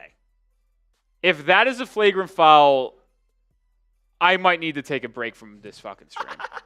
The fact that you think that's a flagrant is ridiculous. If the other one is, that one is. That Obi Toppin lowered a shoulder. Your bias is showing through right now, Cole. If the first one is, that one is. I have no biases. I don't have a dog in the fight. Oh my God. No dog in the fight. You might as well be bleeding fucking blue and gold. No dog in the fight.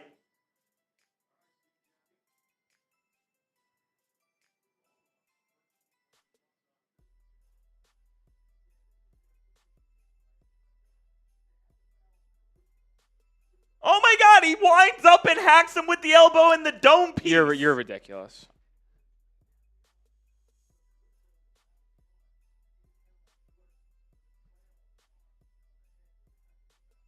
Technical. So basically a flagrant. No. I don't understand how that is a flagrant. He goes up for the ball. So they're going to call the foul on Caruso, which means Dort will get a technical because it occurred after the play. What is technical? Oh, dead ball technical is 1 free throw and ball? Correct. So there will be 3 free throws here. No, so it'll just be... Yeah, it was on the floor. It'll be 1 free throw and ball. Huh! What'd I tell you? This is ridiculous. I know ball! If the first one was, that one had to be. It's not like this officiating is horrible. At least they're being consistent. No. But the first one, the one on Nesmith yesterday wasn't flagrant. Changed the outcome of the game. It did.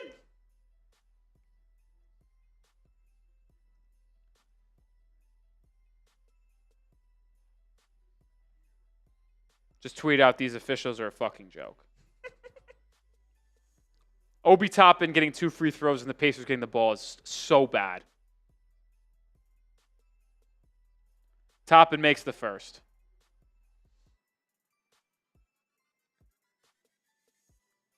There is no question that was a flagrant foul. It's not a flagrant foul. Toppin misses the second. Ball don't lie. It's just ridiculous. That was a foul. He elbowed him in the head. He did not elbow him. It was a bicep. His elbow made contact with Obi Toppin's cranium. It was a bicep.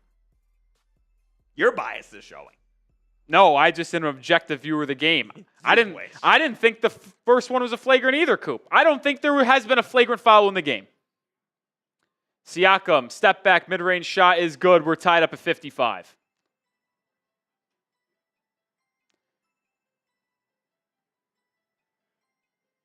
$14 points for Pascal Siakam, leading scorer in the game for the Indiana Pacers. Leading scorer for OKC, Jalen Williams, just dribbled off his foot. God, he can't fucking dribble. I actually don't care that he has been good. I get infuriated watching him play basketball. He is so dumb. 8 turnovers for OKC, 9 for the Pacers. Siakam driving, spinning out to Haliburton. Baseline drive for Hallie. Up and under layup is good. Haliburton, pretty move. Second field goal of the game for the Pacers' best player. Put some English on it. Jalen Williams picks up his dribble, gets it over to Hartenstein. SGA tries to get it. Good denial by Nembhard. Cason Wallace, deep 2 pull-up. Good. Interesting that he's able to make that shot out of all the shots he's taken in this series. Not a great shot selection, but he made it. Siakam isolated on Williams on the right wing. Haliburton sets him a screen. Siakam gets the switch on to Caruso. Doubled. Oh, back to Haliburton. Haliburton to the rim. Layup. Good. And a foul. And one. Tyrese Haliburton. 2 for 1 and an and 1 for Tyrese.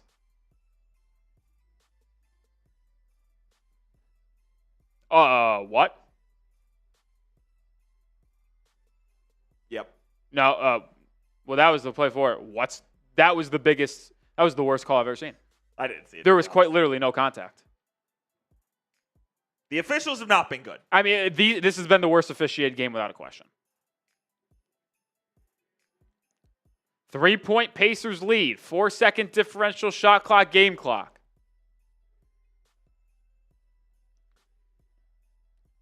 Jalen Williams has it isolated on Toppin. Drives to the free throw line. Jumper. Rattles in and out. 10 seconds to go in the half. Haliburton brings it up. Gets a screen from Siakam. Back to Siakam. To the corner. Nembhard. 3. No good. Nesmith offensive rebound. Couldn't put it back up and in. And will go to the intermission with the Pacers leading by 3, 60-57. What a first half of basketball we've had there, man. I wish the officials weren't a joke. The officials have tried to ruin this basketball game, and we don't like that. Haven't tried, has. But the level of play in this game has been absolutely outstanding.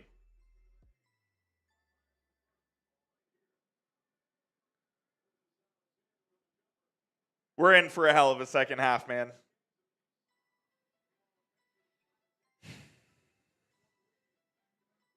You feel angry. Yeah. I feel like I've been robbed. That's what the officials are doing to me. They're robbing you? Yeah, of good basketball by being terrible. We've had great basketball. It's still a 3-point ball game. I've been robbed. Rolly claims he's been robbed. I don't believe him. I feel like the officials are the headline of this game so far. If you cancel it out the other way, you say both of them shouldn't have been flagrants. Correct. Which I don't disagree with. But both of them were flagrants. So at least they are being consistent and they cancel each other out. But I'll say the Obi Toppin one made more sense to me because he did not make a play on the ball. He lowered his shoulder. But he didn't wind up. Lowering your shoulder is a windup. How is that? How can you say Lu Dort wound up? Because he did with his arm. He went up like this and then came down and accidentally bumped him with the bicep. Where's the windup in that? Full windup. Where?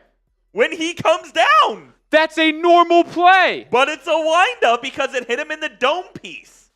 You see, that's not a windup. You're just saying that because it hit him in the head. If his coming down hits him on the arm, it's not a flagrant. It's because it's not a windup. Yeah, it's because it's contact to the head. Then just say that. There is no windup. Them trying to tell me there's a windup on a play where he's going from here contesting to coming down trying to go for the ball and accidentally hitting his head with his bicep. That's not a windup. You don't think that's a windup? No, it is not. I think it is. Then every play is a windup when guys go from here to here. Wrong. Well, that's a foul, yes. But not a flagrant. Oh, that one is because it hit him in the head. But that's not a windup. It was a windup. No, it's not. Then every foul is a windup when they go down like this. Yeah, but not excessive force. It has to be a windup and excessive force. But them trying to say coming down like this after having your hands up is a windup it's a basketball play. I see. I disagree. And I'll say this as well. Lu Dort does not get the benefit of the doubt either. Is that a windup by Siakam when he puts when he goes like this with his arm trying to block a shot? Yeah. Then every play in the history of basketball is a windup. Maybe. It's a fucking joke, Coop. You're fired up tonight. Because these officials have been fucking terrible. And we still have a 3-point game. Disgusting. Both teams got flagrant free throws. Either both or neither. All or nothing. So I guess every basketball play is a windup. Most of them. Not every basketball play ends up with an elbow to a head. It was not an elbow. It was. Go watch the replay. It was just not an elbow. Elbow made contact. It was not an elbow. Elbow made contact with the dome. This league sucks. Oh, man.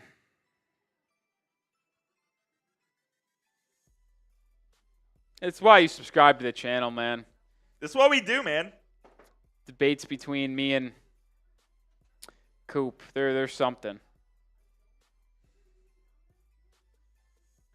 They are something. I do wish neither of them were called flagrant, though. Because I think we're in the NBA Finals and we should just play basketball. I agree. But if you're going to call one, you got to call the other. No, but it shouldn't be that way. It shouldn't. It should be based off its own merit. And I think without a question, there was more intent to have a physical foul on Obi Toppin than Lu Dort. Lu Dort has tried to murder people in the NBA for 3 seasons. Where you can't take the past into it. They do. Coop. Obi Toppin did not make a play on the ball. He could have tried to contest a crucial shot. Instead, he lowered his shoulder and hit him with his shoulder. Dort went vertical to try to contest the shot and then accidentally came down and bumped him in the head with his bicep. How are the two even similar? I can't call a shoulder check just a flagrant. But there was a clear difference in which one was a play on the ball and which one was not. Without a question, Obi Toppin. You can say Lu Dort made an attempt to play the ball. He did because he went like this to try to contest the shot. His arm hit him in the goddamn head. Well, I just think if that being an and one for Haliburton is still he didn't get touched. That's a layup line. Layup line. So the bench scoring in the first half: Pacers 23 to the Thunder's 18. Pacers lead by 3. That would tell you that the Pacers are going to win the game if that holds. The Thunder, by the way, already have the same amount of points at halftime from their bench that they had in all game 3. Wow. All right, Coop, I'm going to go to the bathroom real quick. You want to ISO for a little bit here? I will do so. Rolly will be right back. I'll take over for the half, hang out with the people. We got 800 people in the building right now. If you haven't already, hit that thumbs up icon for us. Free and easiest way to help out the channel. What a game we have on our hands, man. What a game. Shaq and Rodman duel. Rolly and I love to do little debates, man. We love debating.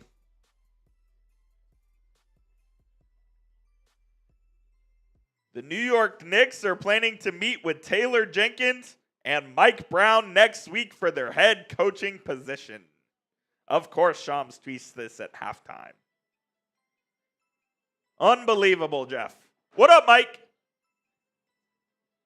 Mike Nintendo. Follower of Christ. Lou Dort's arms wind down. Lou Dort's arms always end up on somebody's head. And he always ends up in someone's landing space to try to sprain an ankle. He does not get the benefit of the doubt for me. One of the dirtiest players in the NBA. He's always trying to hurt somebody. What up, Maya's World? What's going on? Did you say hello to Nikki Rohloff?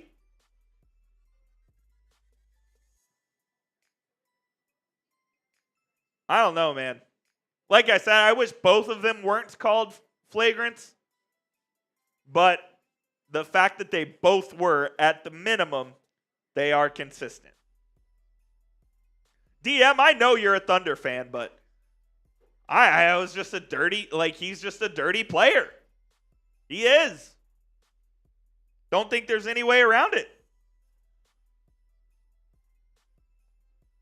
See you later, Mike. See you later. Should be back from halftime in about 10 minutes or so when the second half of play will get underway. Hey, appreciate you. Oh my gosh, I'm going to mess your name up. Utiquio? Appreciate you. Ty, man, how you feel about PD's coming back for a little bit at least?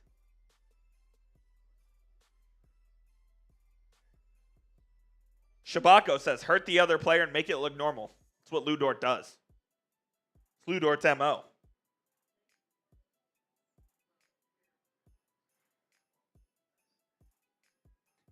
Hit that like button if you haven't already. Help us get to 300 likes by halftime. If we get to 300 likes, Rolly and I will take shots. Rolly and I will take shots if we get to 300 likes. Boop. Rolly and I are going out after the game. We're going to go have some fun. Help us pregame a little bit. Help us pregame. This game's helping us pregame. I mean, what a fantastic first half of play we had here. I truly believe that this finals features the two best teams in the NBA. And that's all you want. My boy T-Money. I'm not famous. Not famous at all, I promise. DM wants new reps at half. You knew some bullshit was going to happen when Scott Foster got involved, DM. You knew that. The whole series has been pretty incredible. And I kind of want OKC to win this just to make it 2-2 and make it interesting. If it's 3-1, I think the Pacers can win this series next Thursday back at Gainbridge Fieldhouse in Game 6.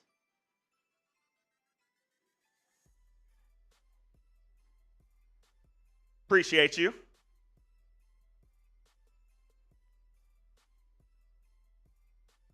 Man, the bench has been the story of the series through 3.5 games. As the team that won the first 3 games, their bench outscored the losing bench. And tonight, Pacers have the lead by 5. However, OKC has as many bench points tonight than they did in the entirety, of Game 3. So who's going to step up for OKC on the bench to try to outscore the Pacers bench as well? Let me take a look at my prize picks. I don't think I'm going to be making any moolah here tonight. Not a sponsor of tonight's show, but we absolutely love prize picks here.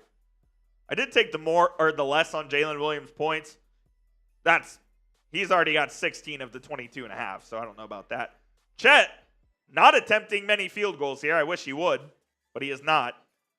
Myles Turner only has 1 defensive rebound. There's no way Chet only has 1 field goal. Is this true? If Chet only has 1 field goal, I mean, the brother needs to start making some field goal attempts. Chet has got 4 field goal attempts. Okay. So we're all right.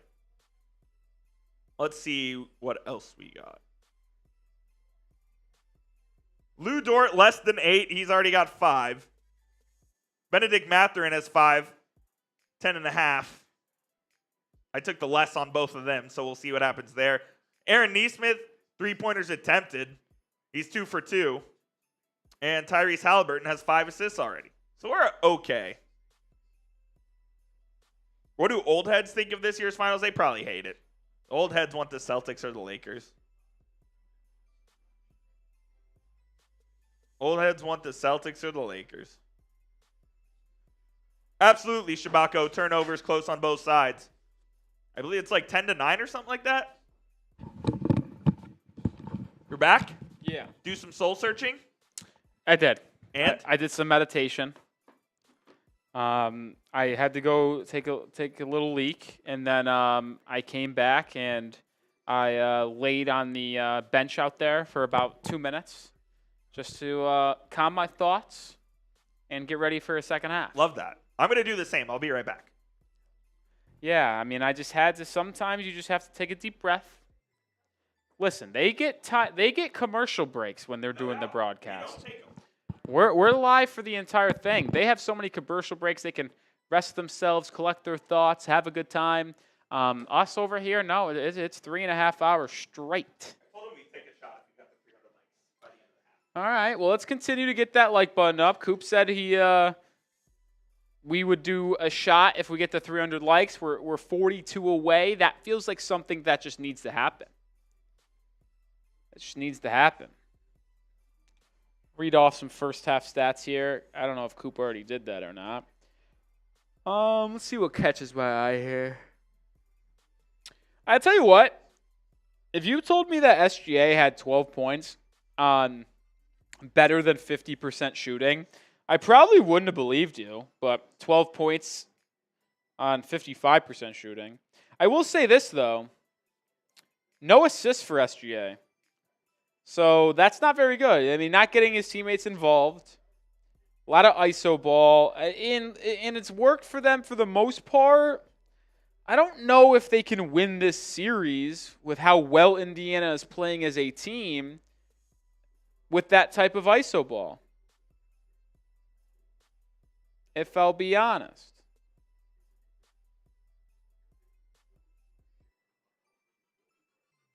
Don't think that can happen.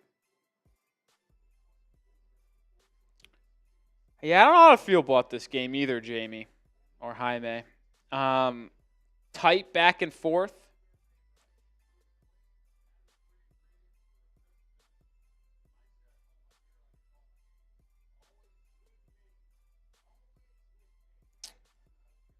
Back and forth action. Man, it's going to be an interesting game.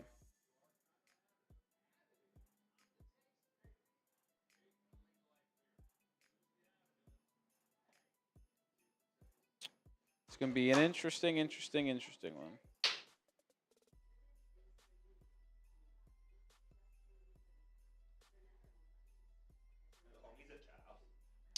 Believe so. What a monumentally bad loss by the Mets, man. Yeah, that's a tough one. Down 2 going to the 9th. I mean, they had it, by the way, in the 7th. It was Edwin too, right? What? It was Edwin. It was 5-1. No, it wasn't Edwin. The game's still on, but they had 2nd and 3rd with 1 out in the 7th, down 2. Ooh. Nothing. Bad. We're 32 likes away from Coop and I taking a shot if we can get there during halftime. Let's do it.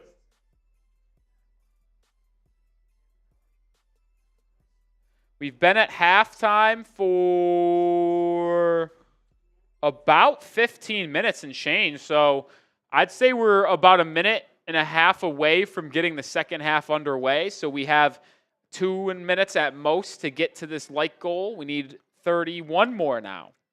Maya's World says, Koopy, what about the Mavericks trading for Jordan Poole? Not happening, Maya's World. Yeah. Not happening. It's like the antithesis of what Nico would like. Nico Harrison wants. In some ways, not all. Oh, Jesus. I crack myself up sometimes. We have about a minute here. Can we get 28 likes? I mean, we have 840 people watching, so I'd assume so. That's kind of what I'm saying.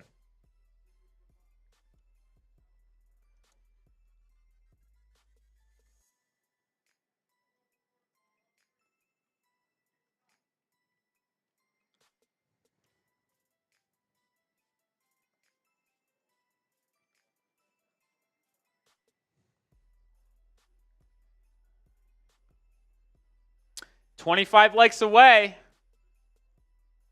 How about that? I mean, I'll tell you what, Coop, when you look at the box score, you really don't actually understand why OKC's even in the game. With their poor three-point shooting, they're shooting the same percentage as the Pacers. They have 9 less assists, so it's like the Pacers are moving the ball. Thunder aren't. Like, I'll be honest, like I'm leaning towards the Pacers taking a 3-1 lead. I kind of am too at this point. With this half, that's where I lean. SGA, no assist either. Second half officially in action. OKC starts out in a zone. So we didn't get to that like goal, unfortunately. Pacers look a little bit frazzled by the zone. Not much longer. Nesmith, right wing 3. Couldn't get that one to fall. Our guy Jim coming in. We get that super chat on screen. Nesmith got a good look against the zone. Couldn't cash it home. Jalen Williams drives, kicks, turns it over again. I mean, this guy stinks. Siakam in transition. Smoked the layup, but Holmgren is called for a foul. Siakam little shaken up here, but appreciate you, Jim. Appreciate you, Jim. I'm just going to take a shot, F it. I mean, what is Jalen Williams doing? We're going out anyways. Might as well start. Yeah, for real. You want something? Appreciate you, Jim.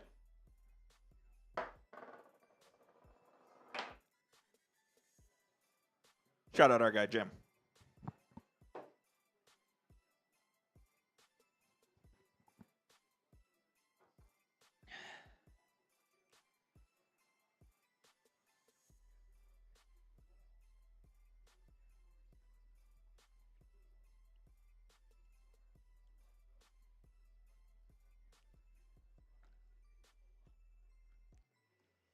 Just tweet this out, Coop. Jalen Williams infuriates me with how he plays. He's frustrating, man. He absolutely is. Like, he just does so much dumb shit. I tweeted this out last game that he's just Jaylen Brown. Ooh, I don't hate that. He's a 3-and-D wing that his high moments are awesome, but he just does so much stupid shit with the ball in his hands. Like, it's just unreal sometimes. Jalen Williams now at the top of the key, just dribbling, gets it to SGA. Gilgeous-Alexander drops it off to Hartenstein. Push shot, comes up short, gets his own rebound, kicks it out to a trailing Williams, fouled, and one! Jalen Williams on cue with an unbelievable and one finish. He heard us talking shit. Now, I will say, I thought for a second that this could have been a charge. Was Nesmith set before Williams took off? No, he was not. No call. I don't think he was set by the time Williams was in the air. No, he's still sliding a little bit there. Just a half a second too late for Aaron Nesmith. Jalen Williams converts the three-point play, so 62-60. Remember, if you are just joining us, the Pacers led by 3 at the half. That is the third foul of the game on Nesmith. Myles Turner hands it off to Nesmith. Nesmith has 6 points in this one. Dishes it off to Haliburton. Haliburton double to the corner. Siakam, 3. No good there. Rebound, grabbed by Holmgren. Williams left at the top of the key, swings it over to Holmgren, who's been quiet in this one. He drives on Turner, gets to his left hand, and finishes. Good drive and finish there by Chet Holmgren to even this game up. Nembhard the other way. Step back, tough 2. Oh, wow. What a tough bucket there by Andrew Nembhard. Mini maestro. Bodies hit the deck. I think the Pacers just got tangled up amongst themselves. Jalen Williams misses a pull-up 8-footer. Rebounded Haliburton. Swings it to Nesmith. One more to the corner. It's Nembhard. He drives, kicks. Turner, 3. It's, I thought that was good. I was ready to cue up the call. Hit front rim.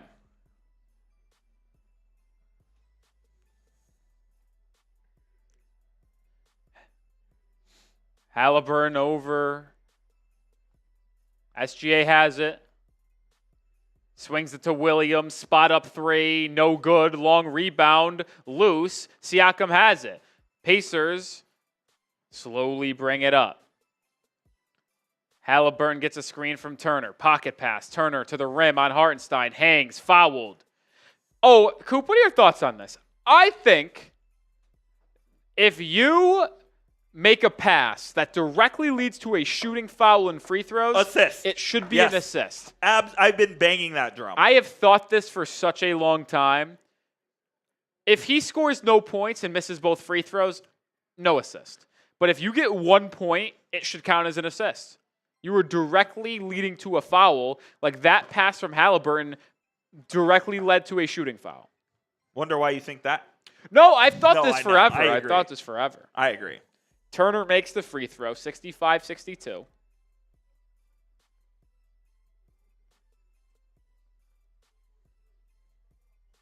Turner makes both. 4-point Pacers lead.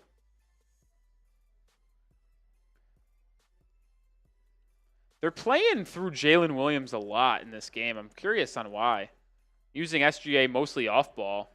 They now get it to him at the top of the key, isolated. Siakam flashes as a help defender. Gilgeous-Alexander pulls up, midi, no good. See, that's just a bad shot. He should have dropped it off to Holmgren, who cut baseline when Siakam took a step in to defend. Bad read by SGA. Siakam bullies his way to the rim, no good. Rebound OKC. They have numbers, 5-on-3 if they push. Gilgeous-Alexander, does he realize it? Drives baseline, step back 2, fouled on the floor. That's just bad basketball, man. 5-on-3 and SGA could have found an open shot. Instead, took a contested 2. Now, he got lucky that they whistled a foul, but he could have easily just found someone open.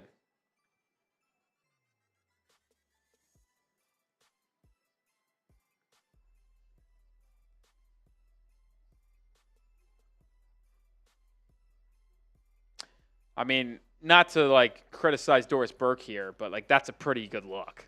That's a very good look, especially for him. 3 fouls on Andrew Nembhard. Jalen Williams gets it into SGA, who's been quiet in this game. 6 of 12 from the field, only 12 points. Swings it to Dort. Dort, I don't know what happens because ABC froze. How are they having this many problems? I think he missed it. I heard Breen say he missed it. It's still frozen. What are we doing? We're on DirecTV and the game is frozen. We're caught up. There's a foul called on OKC. I mean, what a disaster of a finals for ESPN. I mean, this broadcast is terrible.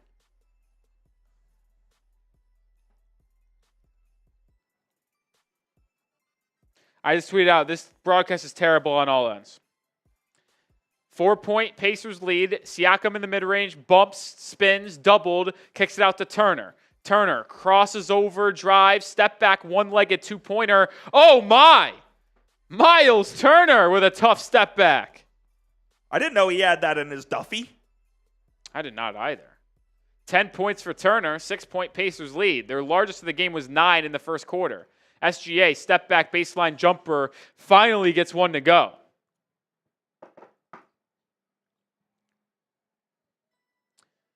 Haliburton gets the switch. SGA defends. Fouled on the floor. SGA reaching in. My dad just texts me and goes, Josh Chiven blowing his whistle like he'll never ref another game again. The officiating has just been so bad.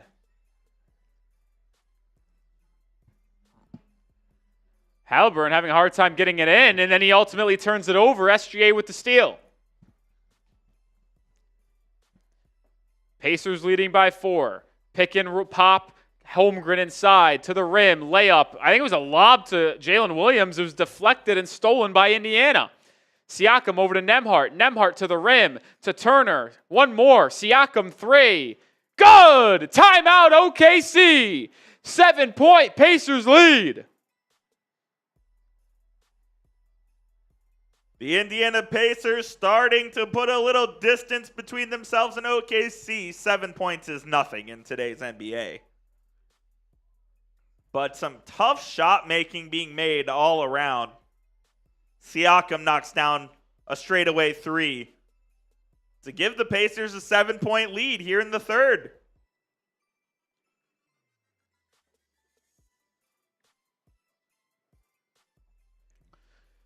If the Pacers go up 3-1 here, I do believe they win this series in 6 games. I'd agree. I think it's the series for OKC. Doyle says we keep on buffering. Well, that's on you. Yeah, that's yours. That's not us. Yeah. We see our streaming service. We see how ours is, and ours is perfect on all ends. Yeah. Darren Brown points out, not for me. We know we're not buffering. Appreciate you. Listen, we know when we have issues. Today is not one of them. Not to say we don't have issues. No, we will have them at times. In the fourth quarter of last game, we had We did? a little freezing action going on. Oh, I don't remember that. This is actually an interesting question. If the finals ended after this game, Who wins MVP? Who would be finals MVP? It's Hallie.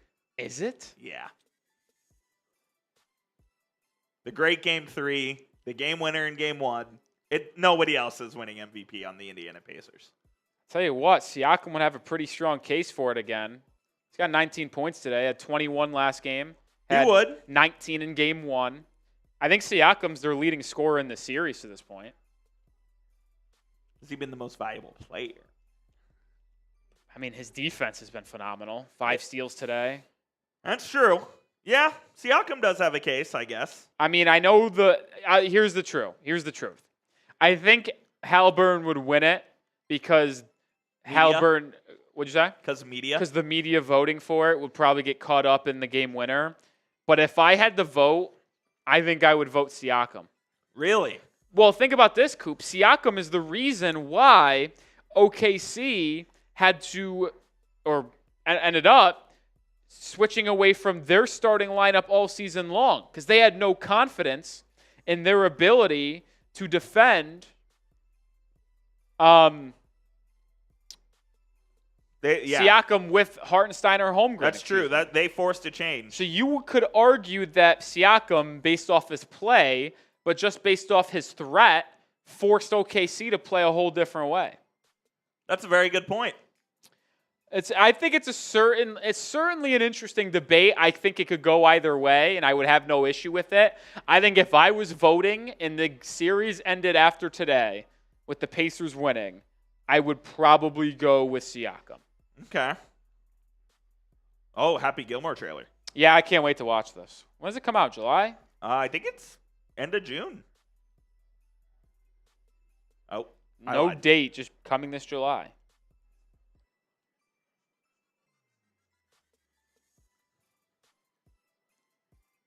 Wonder whose house gets repoed this time.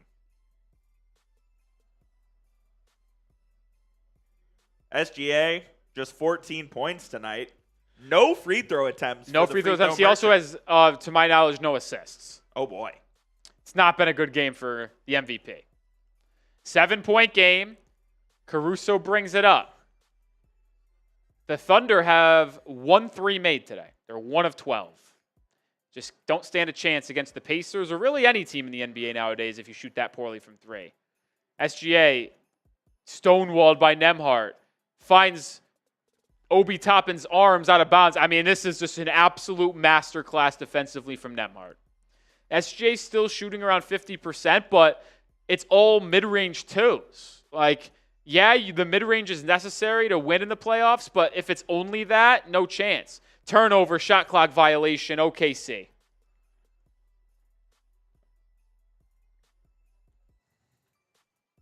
High-level defense being played by the Indiana Pacers, man. I just tweeted this out. This series is over. Pacers just bullied them. You think it's over? I do. Really? I mean, the way I watch this Thunder team play, they have no answers for what Indiana's throwing at them on either end. As I say that, SGA takes the ball away from Haliburton and lays it up and in transition. Second steal of the half for the MVP. I can't call it over yet. I just think the Thunder just can't handle us. Nembhard, corner three, off a Haliburton pass. Good! 8-point lead. I really think it's over, man. There's nothing that tells me the OKC Thunder can compete with this team if they're not going to be able to make threes. SGA, pull up two, no good, but a foul will be the first time Gilgeous-Alexander goes to the line in this one. I expect a parade in the second half.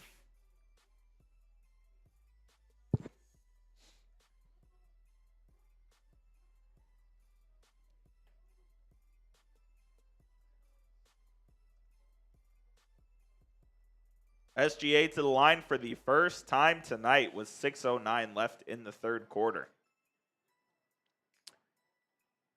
SGA averaging 32 points a game in this series, not putting up those type of numbers today, makes the first free throw. He's got 17 tonight, 8 of 14 from the field. Spoiled us, Cope. What? Oh, maybe not. Not at all. I thought he had 17 points, or never mind. I don't know. But he makes both. He's got 18. 6-point game. 6 minutes to go in the third. Equal free throw game. 19 to 20 OKC, 15 to 17 Indiana. So only a 3 free throw difference there. Difference in this one is that the Pacers have made 8 more threes than the Thunder. They've also attempted 12 more. That might help. Toppin, pick and pop with Haliburton. Gets it back to Hallie. 2 on the shot clock. Half-court heave. No good. That's got to be a shot clock violation, yeah. Good defensive possession there by OKC. If you're the Thunder, can you get it even going into the fourth? But also my key was not letting it get close late in this one. And I think we're set up for a close game. Are the Thunder going to be able to perform late down the stretch better in this one? SGA has at the elbow. Faces up on Nembhard. Drives to the free throw line. Jumper, good. This is where SGA needs to operate in the mid-post. Yeah, you almost got to use him as like a big man. Absolutely. Get it to him in like the 12-foot range around the rim. Oh, wow, it's a hard screen by Ben Shepherd, and it's going to be an illegal one going the other way. Yeah, if you almost use him as a big man, if Nembhard's defending, and just let him face up at 15 feet, I don't think that's a foul, by the way. But he was moving. You think? Yeah. I think that's a pretty weak call. It's a hard screen, but weak call. I mean, Caruso inside fouled. How is that on the floor? What are we doing, Scott? I mean, I got to be honest. Like, this officiating, it is hard to watch. It's ruined the game for me. It's been bad. I wouldn't say it's ruined the game for me, but it has not been good whatsoever. People have said that the officiating has ruined the game for OKC in a lot of ways. Like, that, how is that not on the floor? It was a clear blow by. He's starting to gather. Toppin hugs him. How is that not free throws? I just don't understand it. I'm with you. Aaron Wiggins to inbound. Gets it to Caruso. 18 on the shot clock. They get it to Gilgeous-Alexander. Screen set by Hartenstein. SGA drives right, bumps Nembhard, step back 15-footer, no. Caruso flies in, Obi Toppin-esque for the putback lay. 2-point game. Shepherd in the corner, thought about a three, ends up resetting out to Haliburton. Dort in defense. Haliburton finds a cutting Siakam, spin past the Toppin. His three, good! The Thunder have just had a hard time knowing what to do if they're blitzing Haliburton, if they're switching, they're going under. Pick and rolls have really kind of been the Achilles heel of this Thunder defense. Aaron Wiggins swooping inside, no good. Rebound, Pacers. Across court pass to Nembhard, not able to take advantage of the transition. Another pass to Toppin, 3. Good! Obi Toppin, 6 straight, 2 triples. 8-point lead for the Pacers once again. Obi Toppin has been incredible this entire series, Coop. What a huge sequence from Obi freaking Toppin. This Pacers, their lead gets dwindled down to 2. Toppin makes 2 straight threes to balloon their lead back up to 8 points. The Pacers have an answer for everything this OKC Thunder team is throwing at them. Obi Toppin has 13 points, 7 rebounds off the bench. Again, I should take the more on Obi Toppin 9.5. You did. I just have my pulse on Obi Toppin. Should have taken the dunk too. I have my pulse on what he's doing from game to game.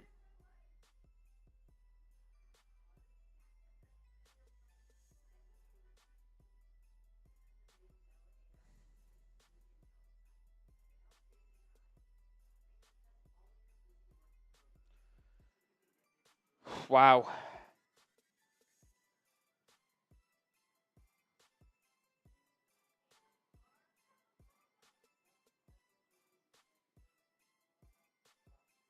How does Myles Turner only have 2 rebounds? The man's 7 foot.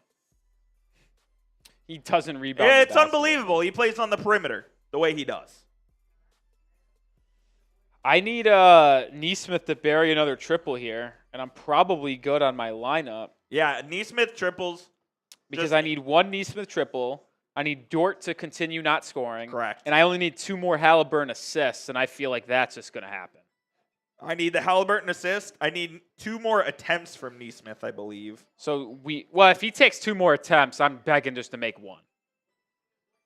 I need 3 more attempts from So if you get the 3 attempts, I am going to be willing to bet he makes one of those 3.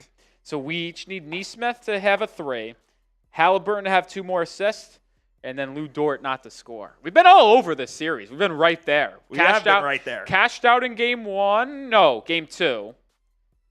I lost game 1. Yeah. Cashed out game 2, right there in game 3. Lost by just 1 square. All we need is a turnover. Yeah, we got over 1,000 people watching. If you haven't already, hit that sub button. I'm Nic Rohloff here with Jeffrey Cooperstein live for every game of the NBA Finals. We'll have everything you need around the sports world as well at the channel, whether it's the NBA Draft. We'll be live for that, live for free agency. Daily videos around the NFL, NBA, and college football world. Poseidon VR says the moment you make your chat subscribers only is the moment you admit you're desperate for subs. Well, Poseidon VR, thank you for being a subscriber. And then also, we do it so the bots can't get in. When we have on subscriber only, there is not as many bots flooding our chat. So that's the reason why. But hopefully you're able to have a better day, because obviously you were struggling.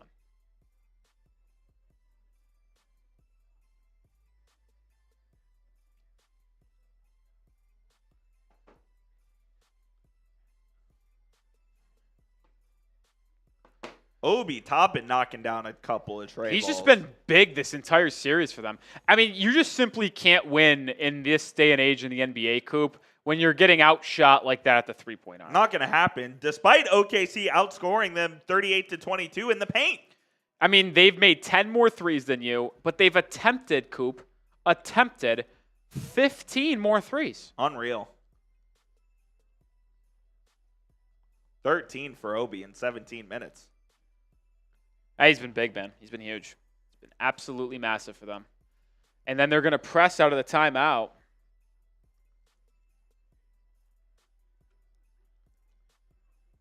Caruso will bring it up. Siakam defends. It's harassing. Oh. He's got to get across the timeline. Does, barely. Jalen Williams back into the game for OKC. And they're going to whistle a foul. I think Siakam playing little handsy there with Alex Caruso. Both teams are in the bonus, so Caruso's getting 2 free throws. Wonder what the live line is for this game. I wish we had we were legal. I will say, as much as I think Indiana wins, if OKC was plus money for the game, money line, I would take them. Yeah. Caruso misses the free throw. I bet I can find it. Just curious. On FanDuel here. The Thunder are plus 158. Need that to go up a bit. Anything plus money I would take. Caruso makes the second, 7-point game. Peter says, OKC, you aren't ready to win the finals. Well, to be fair, though, nobody on the Pacers outside of Pascal Siakam has ever played in the finals either. So it's like each team is massively inexperienced in these like high-pressure moments, but the Pacers have just played much better. The style of every game has been much more in their state of flow than OKC's. Haliburton to the rim, scoop layup, good. 9-point lead, matches the largest of the game that Indiana had back in quarter number 1. Jalen Williams swinging Caruso, left wing 3. Big shot, Alex Caruso. The second 3 of the game for OKC. Back to 6. Boy, did they need that. McConnell driving, spinning, has leverage inside on Wiggins, fades away, and boy, he doesn't miss those often, Coop. That's his shot, man. He usually never misses that.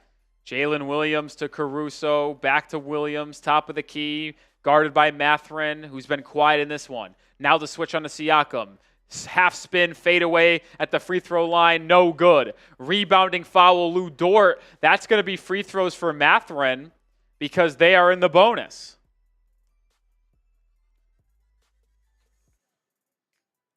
What is that? What is Cap. Oh.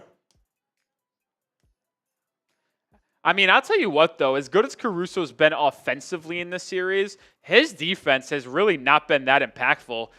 Whether it's Nembhard, Mathurin, Haliburton, they're all relatively getting the shots they want on Caruso, on Wallace, on Dort.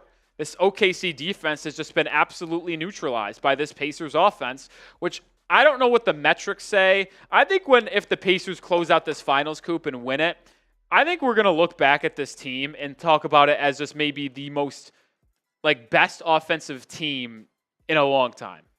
Look, they've been almost historic offensively, some of the stuff that they've been doing. And when you look at the advanced metrics such as offensive rating and that kind of stuff, the Pacers have been great. And Rick Carlisle is one of the best offensive coaches this league has ever seen. I mean, this is nothing new to him. But just the way they're able to just create mismatches, getting looks, it's just so impressive. Game 5 will be in OKC on Monday night, 8:30 Eastern, 7:30 Central. We will, so make sure you are subscribed. First free throw from Mathurin was good, so back to a 7-point Pacers lead.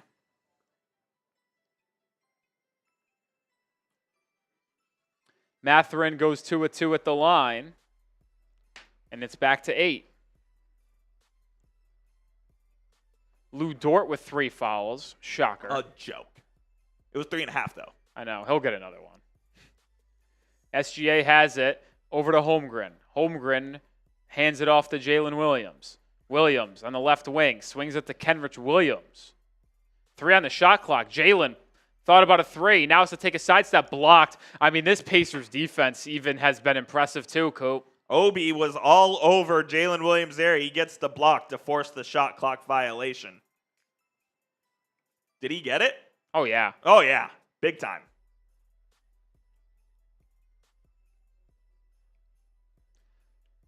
Well, Obi Toppin has been unbelievably good in this series, in this game.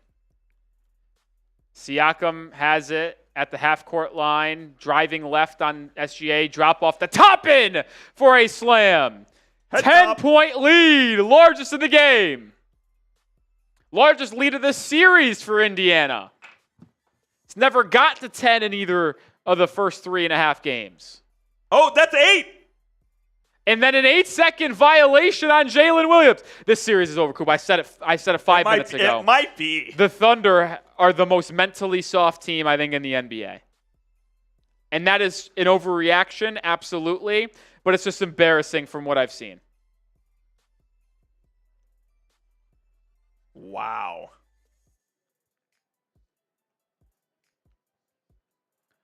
Nembhard inbounds at the top end.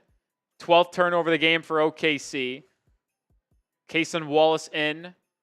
McConnell driving. Elbow pull-up jumper. Rattles in and out. Rebound. Guess who? Obi Toppin. Whistle on OKC. Obi's going to the line. I know this is super cliche. It feels like the Indiana Pacers want it more. They do, yeah. It feels like they are making the hustle plays that the Oklahoma City Thunder are not.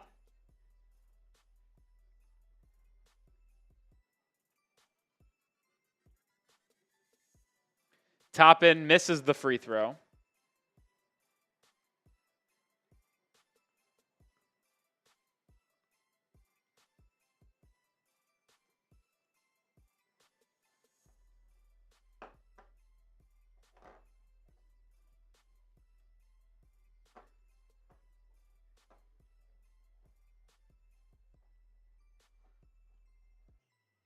Way short on that one. Misses both free throws, so OKC dodges the bullet there. Gilgeous-Alexander, Euro step driving, a lot of contact, no call. Rebound, Mathurin. It wasn't blocked, but it was affected by Siakam. McConnell downhill, kicks it back out. Siakam, leading scorer in the game for the Pacers. Driving, pump fake, bank shot, too strong. Hartstein with the board. OKC rocking with a double big lineup here. Gilgeous-Alexander at the top of the key. Minute to go in the quarter. Can OKC finish this quarter strong and get it to a 6-point game? SGA mid-range. No. I mean, they are just rattled offensively. Yep. I mean, it's just iso ball. Yep. The offense is just so stagnant.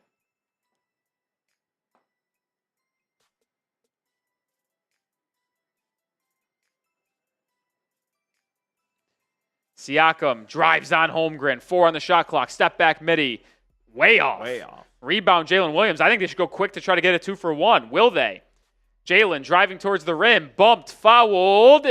And will go to the line. 8-second differential shot clock, game clock, so likely will get that 2-for-1. If he could make both free throws, they get a stop and a bucket to end the quarter. You feel better about things, potentially being a 6-point game or a 5-point game entering the final period. They just look like they've run out of gas. Yeah, I mean, they really do. OKC offense is so stagnant. Did I make up a word or did I spell it wrong? Stagnant? How do you spell it? Stagnant. Oh, it's an A. Okay. Nant. OKC offense is so stagnant. Yeah, I'll do it. Thought it was an ENT.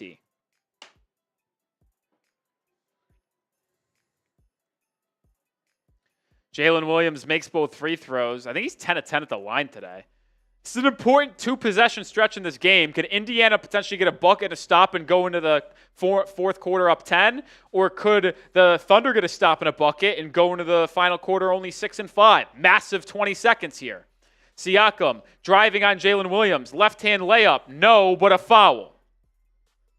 So Siakam right back to the free throw line.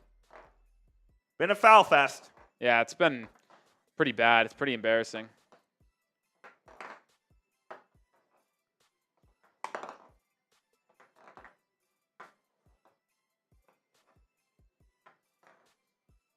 Siakam looking for his 20th and 21st points.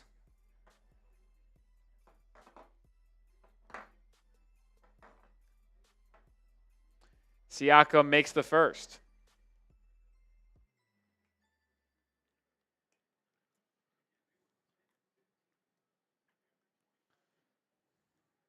Woo! What a performance thus far by the Indiana Pacers. Could the Thunder, though, pull a reverse Uno card and have a fourth quarter comeback of their own? If there's any team that can do it, it's the 68-win Oklahoma City Thunder. I mean, I'm thinking about it. I don't think it would be worse than the 73-9 Warriors, but if the Thunder ultimately didn't win this title, this would be on par with them. Siakam misses the second free throw. They got to get across half court here. They finally do. 11 seconds to go in the quarter. OKC needs any type of bucket here. Williams driving on Mathurin. Pull-up jumper. Wow, that was tough. 7-point game. Toppin, 2-1, three-quarter court shot. No. And we'll be going into the final quarter with a 7-point game. Indiana leads 87-80. Put the pause up, folks. It's fourth quarter time. Here we go. Spam those fours. We're in for a good final 12. I at least think so. The business end of the game, baby. We got 1,200 people watching.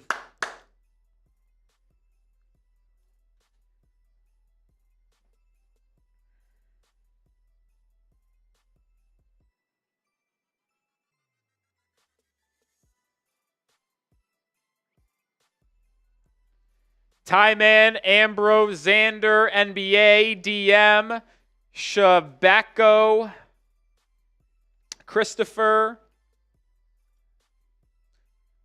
DM, number one guy in the chat today. Shout out to you. Let's go. Soccer. Get him up. Keep on spamming those fours. Bryce, Doyle, James Gordon, Chris Evans. The Chris Evans? That'd be crazy. If it is, send in a super chat. Shout out Chris Evans, man. Good actor. Good actor. Good actor. I like rom-com movies. It's like my guilty pleasure. Even by yourself? Yeah. I wouldn't go to the movies to watch a rom-com by myself, but throwing on at the crib. Like throwing like in my bed, 10 p.m. at night, quick 90-minute rom-com before I go to bed, all in on it. Love it. There's a new one coming out with Chris Evans. Chris Evans, Dakota Johnson, and Pedro Pascal. I think it's going to be pretty good. Materialist, I think it's called, over the next month. Excited to watch. Like I said, though, I won't go to the movie theaters to watch it. I saw Anyone But You the other day. Good movie. Good movie. I like the movie. I like Anyone. I think it's a good movie. Glenn Powell and Sydney Sweeney's chemistry is just off the charts. And now it's apparently coming to real life. Is that true? I don't know if it is. My sources are telling me that it is. Sources? Yep. Okay. You don't know. I'm plugged in with Glenn Powell, man. Yeah? He's an Austin guy. Texas guy. I knew that, but... Thunder will start the fourth quarter with the ball. Nembhard has just done a fantastic job in this game on SGA. Do they come back? I think the Pacers won. I've been on the Pacers winning this game since 3 minutes into the second half. I picked the Thunder to win the game before, but I got the Pacers winning this game after seeing what I've seen so far. Talk about a movie I absolutely will be going to see in theaters. This one right here, Cooperstein. Ooh. Superman. See, I'm actually in quite the predicament when it comes to seeing this movie. It comes out Friday, July 11th, which really means it comes out Thursday night. With You'll be out of showings. town? I go out of town early Friday, and I can't have the reboot of the DCU. I'm a big comic guy. And Superman with James Gunn starting that whole universe gets spoiled for me. I am going to have to somehow secure a ticket on Thursday night. Midnight showing? It's going to be a train wreck because of how anticipated that movie is, how big of a character Superman is. It's going to be a train wreck trying to find tickets to that movie on that Thursday night. But I'm going to have to, or I'm not going to be able to watch until the following Tuesday. And I don't think I could wait that long. Are they on sale already? Oh, yeah, they're on sale. I haven't looked. I don't even want it, though, at this point. It's probably going to just make me upset. You need to. Oh, I know. I need to. You're right. I mean, it's not like the prices would be up. It's not like there's resale. All right. That's enough talking Rolly's life here. Fourth quarter time. Thunder have it. Down 7. Caruso, Holmgren, Williams, SGA, and Cason Wallace on the floor. Holmgren driving, spinning. Back out to Caruso. 6 on the shot clock. Nesmith defending. Caruso, nowhere to go. Fades away. 15 feet on the baseline. Oh! That's a big shot right there from Alex Caruso. Huge shot to open this fourth quarter. I think if you're the Thunder, you just have to put balls to the walls. You got 2 days off in between games. SGA's got to play the entire fourth. No doubt. Your best 5 got to play. And you got to give max effort if you're SGA. No ball watching. You got to play legit on-ball defense, too, if you are summoned to do so. Nesmith, 3. In and out. Tough break there for me and Cooperstein. Well, I have attempts, so that's okay. No, see, you need to be on my side. SGA getting downhill. McConnell pokes it free. It'll be OKC ball on the baseline. They'll make one of the next two. I sure hope so. I didn't like that attempt right there. I mean, I like that he got one up, but that wasn't a bad shot. Oh, what a mistake by OKC. Kenrich Williams throws it away. Toppin in transition, throws him a dunk. They had Caruso wide open underneath the rim, but Kenrich Williams threw a 99-mile-per-hour fastball to Caruso. They were 5 feet apart. That one's good for us. Why? Assist. For who? Hallie. It was a turnover. Yeah, and then Hallie passed it right up to He's top. not even on the floor. I thought it was Hallie. It was McConnell. Nesmith trailing 3 after an SGA miss. No. Rebound foul on OKC. Siakam draws it. He's making the next one. Yeah, I'm sure he is. Sell artist. Fuck Aaron Nesmith.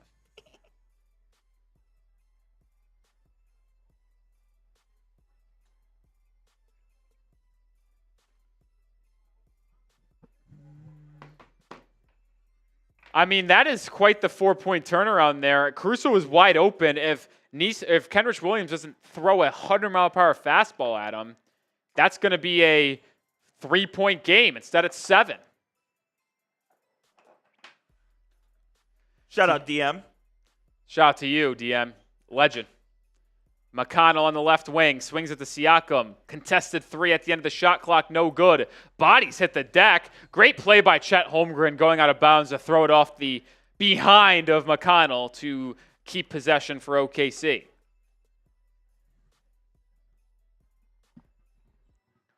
This game is far from over. It's only 7 points.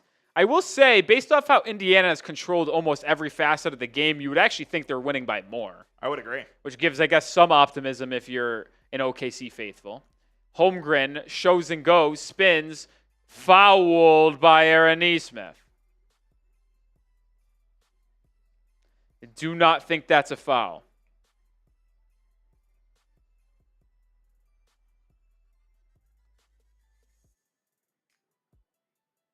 Fourth foul on Aaron Nesmith, and Holmgren is going to the line. Oh, that's a foul, actually. Need one more attempt from Nesmith, 2 more assists from Hallie. Lou Dort not to get another bucket, and Mathurin not to get another bucket. Holmgren makes the first. Yeah, if Nesmith on that spin just kept his arms here and just bodied him up, he would have been fine. The problem is that he threw his right arm out there and just brutally hit Chet's arms. 6-point game. 10 minutes to go in this pivotal game 4. Holmgren knocks down the second. 89-84. Nesmith, 4 fouls, will stay in the ball game. 6 points for the former Vanderbilt Commodore. McConnell has it, top of the key. Holmgren switches on. Swings it to Nembhard, gets it back. Now dumps it inside the top end. SGA with his 3rd steal of the game. Caruso has it, but really nothing there for OKC in transition. They slow it down. Gilgeous-Alexander gets it back. Toppin's isolated at the top of the key. SGA steps back. Deep 3. No good. Rebound Holmgren offensively, and he lays it back up and in, and we got a 1-possession game. Rick Carlisle has seen enough. Timeout, Indiana. 3-point ball game as OKC has grinded themselves back into this one. OKC with a 6-2 start in the opening 2.5 minutes of this 4th quarter. Chet Holmgren with 4 straight for OKC.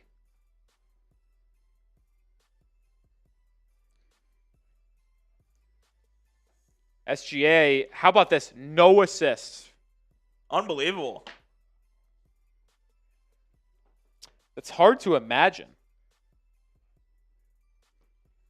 He's not going to get many in this quarter either. I fear he's going to try to dominate the ball, which if I was him, I would be doing the same thing.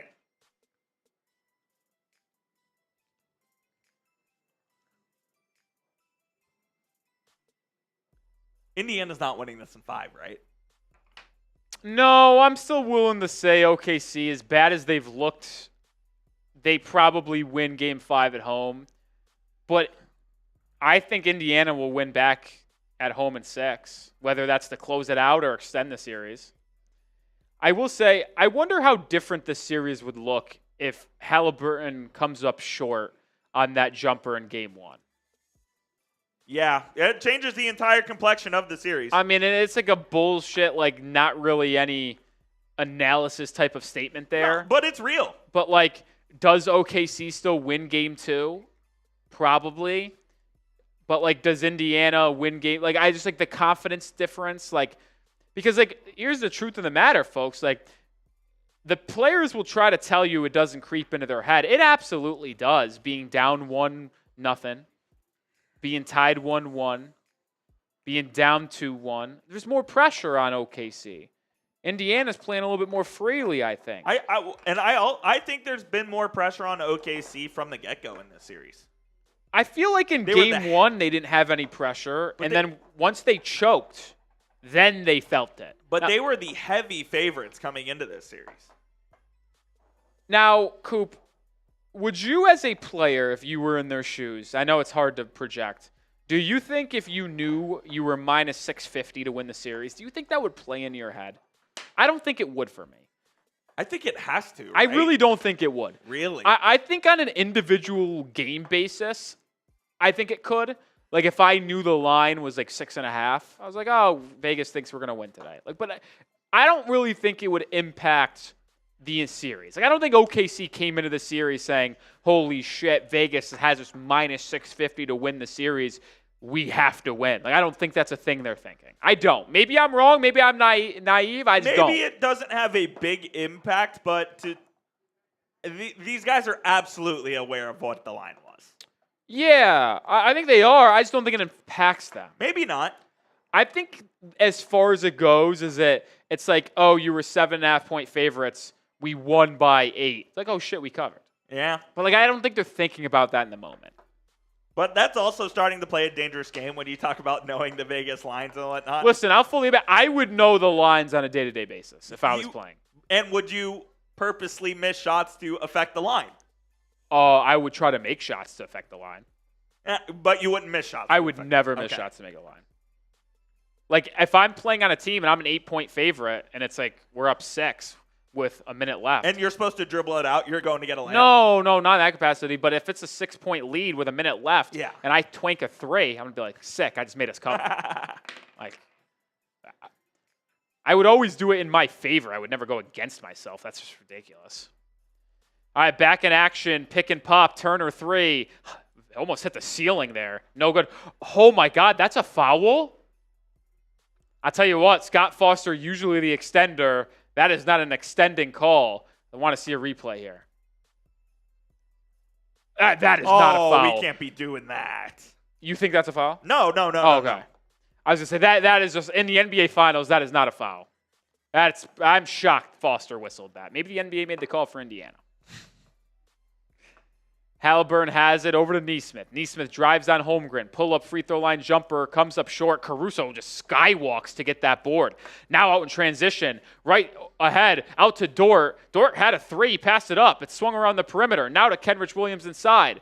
Back out to SGA. And they'll reset. He gets downhill. Drop off. Loose ball. Gets it back. Chaos possession for OKC. 4 on the shot clock. Step back. Deep 3. No. Holmgren. Offensive putback dunk. He was in a perfect position. Holmgren has 6 points in the quarter. OKC down just 1. They've outscored Indiana 8-2 in this quarter. Remember, in the fourth quarter of last game, the Pacers outscored OKC like 27-12. Caruso with a steal. Excellent double on Siakam. OKC has a chance to retake the lead after trailing this entire half. SGA downhill, drop off to Caruso, fouled by Haliburton, going up, and Caruso's going the line for 2. This is exactly why I couldn't declare this game over. We just know how good this Oklahoma City team can be when they're on. Their defense has just gotten much better. They've turned it up a notch. Yeah, and in the start the fourth quarter, their defense has been phenomenal. They're crashing the glass, making more effort plays. 14 points, 12 boards for Chet. He has been much better today, but he played a really good game 3 and then got babied in the final 4 minutes of the fourth quarter. We'll see if that happens again. Caruso ties up the game at 89. Chance for the Thunder to have their first lead since either early second or really early third. I don't think they took remember the lead in the third. No, I don't think so either. They might have tied it. I don't know if they took the lead. Caruso to give the lead to OKC again. Too strong. Nembhard with the board, so we'll stay knotted at 89. 7-0 run for the Thunder over the last 3 minutes. 8 minutes to go in Game 4. Dort in the corner guarding Haliburton. What a half spin. Kicks it back to Turner. Turner pump fakes. Back to Haliburton. 6 on the shot clock. Chet's defending. Hallie drives right to the rim. High arcing layup. Good. Tough move. Uh-oh. Chet is limping. He's all right. Remember, he turned his ankle early in the first quarter. Seems like he's fine. Might have just had a tweak. 12 points now for Haliburton. 5 of 9 shooting. Bodies hit the deck. Holmgren gets back up. He's kind of feeling it on that ankle. SGA, backdoor cut, gets it. A lot of contact, turns, fouled on the floor. Chet is hurting. I mean, every time anything happens, he's just hobbling a little bit. The problem is this: if you're Dagenhalt, yeah, he's clearly banged up. He's been unbelievably impactful for you in this fourth quarter with a couple offensive boards and 6 points. Do you maybe try to give him a rest here and go to Hartenstein before? Yeah, and that's what they'll do, at least maybe. We don't even know if he'll come back in. Before the timeout, I think. Holmgren limping to the bench, Hartenstein in. J-Dub also in for OKC. He gets it off the inbound. Has Nesmith on his back. Behind the back to the left hand. What a pretty move by Jalen Williams, but Hartenstein with the beautiful Gortat screen to free up the lane for Williams. 25 for J-Dub. Nembhard inside. Almost turns it over. Oh, gee, I mean, it's fucking Foster has been abysmal, man. What's the call? I think they call a foul. Oh, yeah, Chet trying to contest, I should say, that Haliburton layup, turned his ankle again, same left ankle. DM with a 2. Appreciate you. I think he's referring to Alex Caruso or the comeback. Either way, side out for Indiana. Shocked by this move. SGA heads to the bench. There's a timeout at the under 7. So they're trying to steal, and he has 4 fouls. I mean, that fouls means nothing. You're tied. You're down 2-1 in the finals, tied with 7 minutes to go. You got to have your best player out there. I don't care if he had 5 fouls. Nembhard in the mid-range, 5 on the shot clock, bumps Hartenstein, fades away at the free throw line. Pure. Nembhard is just lethal in that 10 to 15-foot range.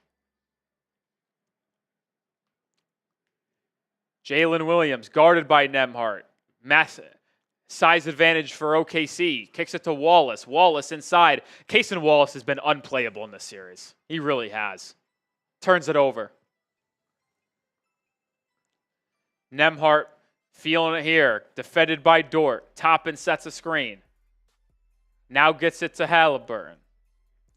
Hallie double to the corner for Nesmith. Fouled on the floor. A lot of fouls in this quarter already. A lot of fouls. I mean, the officiating has just been atrocious in this game. It's been, like, you really haven't been ruined slightly by the officiating today? No, they've been bad, but it's still a great game. Could be even better if these officials weren't fucking terrible. Could be.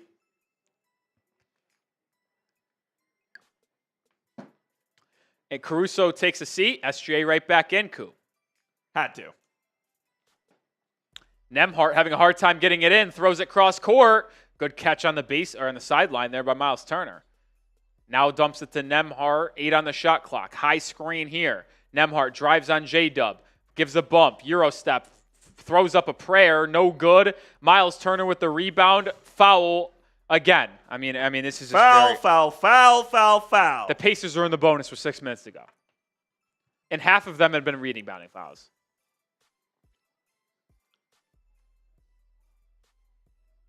Where is the foul there? Wallace got him on the arm. So we're everybody says that the whistle is different in the playoffs to regular season. This is game 27 whistle. No, I agree. This has been a joke of a whistle. Turner makes the free throw. Are we in the NBA Finals or are we playing on a Tuesday night in November?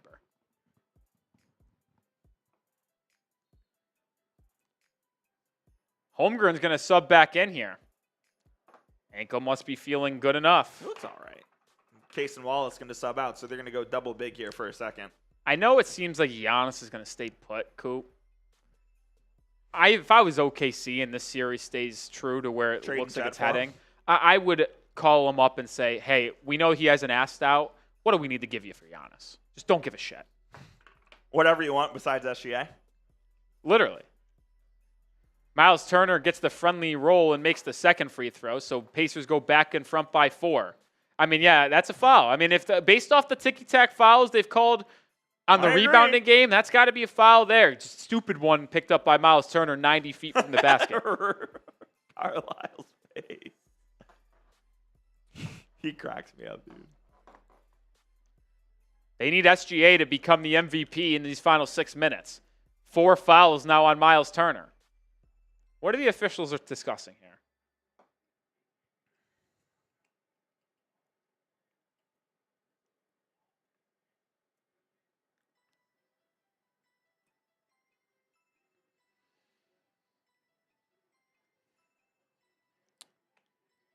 Halfway through. Wow, both teams are in the bonus, Coop. Going to be a long quarter. Strap in. It's been a long game.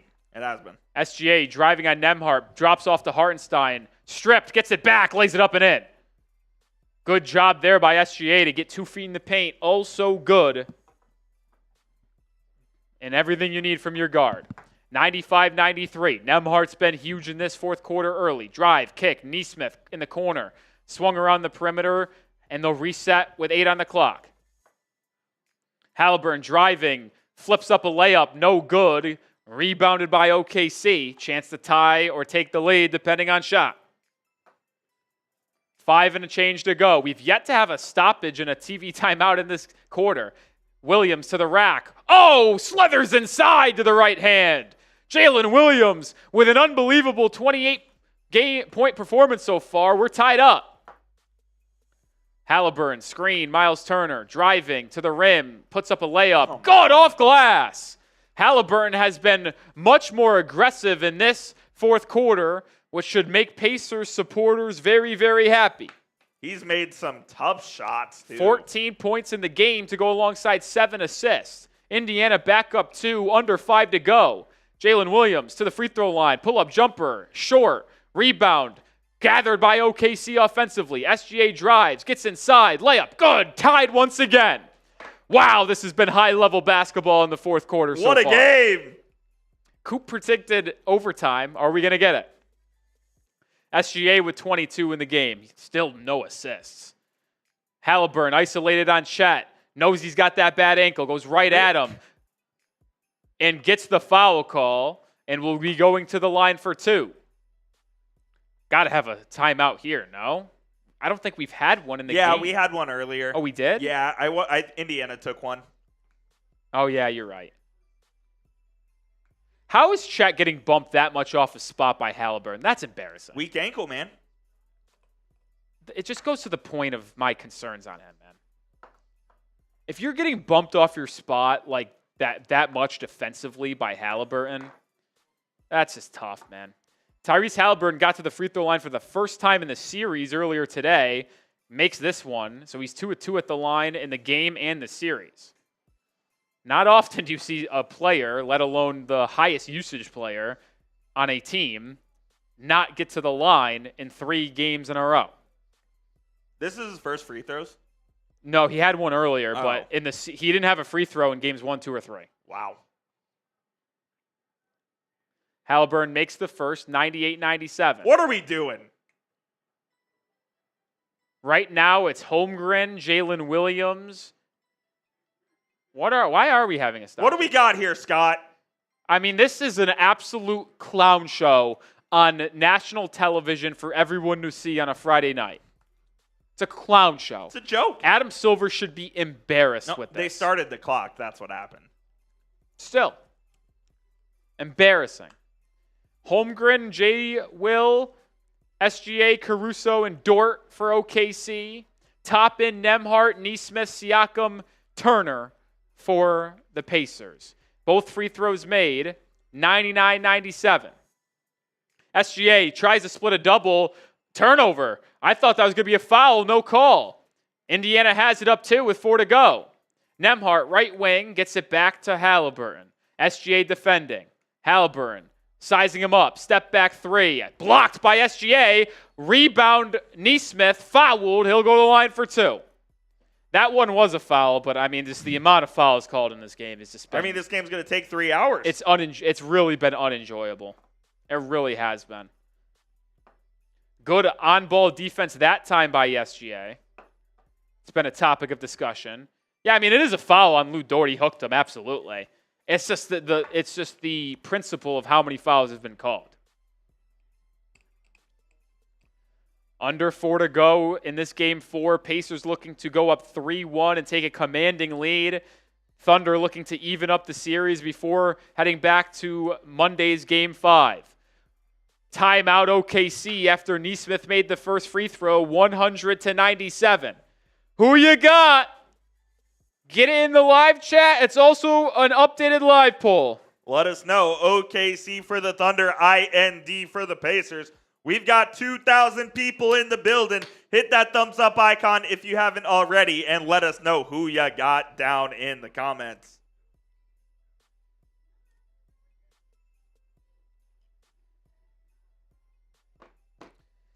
I see Pacers from Xander, Gut, Soccer, OKC for Rebel. Shout out Rebel Montana. DM, Person, ZX, Kyle Holt, W, James, the one and only, Back End, Saints, all rocking with the Pacers.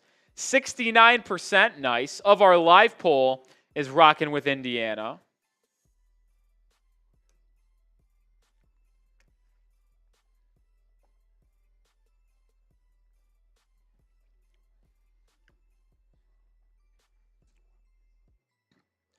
Seems like most people in the chat believe the Pacers are going to win. Out of this timeout with 3:50 to go, Nesmith will be at the line for one more free throw. Who do you got? Pacers. I think so too. Even though OKC came back to tie the game, just the way I watched this game unfold, the Pacers have just been the better team all night long. I think it's the Pacers. And the Pacers are the better team in these clutch late situations. So I think the Pacers are going to win.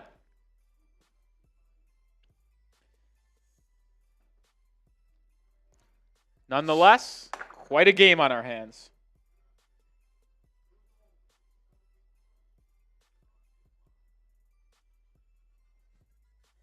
This truly has been a fantastic series so far.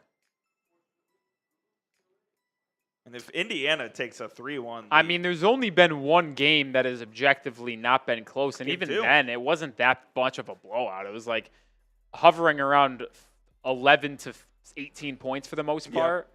So it's like that's not like out of reach.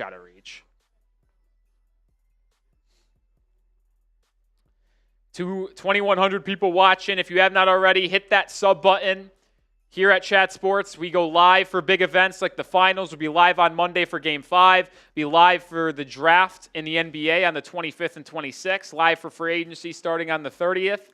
We also have daily content in the NBA, NFL, and college sports world. If you're looking for a spot for everything in the sports world on YouTube daily, spot for you. Join the channel today. 410 people have subscribed and trusted us to provide them with news and rumors around the league. Adam says Scott Foster still officiating this game. The Thunder got a chance. I got to be honest, Coop. The officiating both ways have been bad. Yep. I think Scott Foster's whistle has slightly favored Indiana with some of the calls I've seen. I would agree, and usually Foster's whistle favors the road team. Yeah.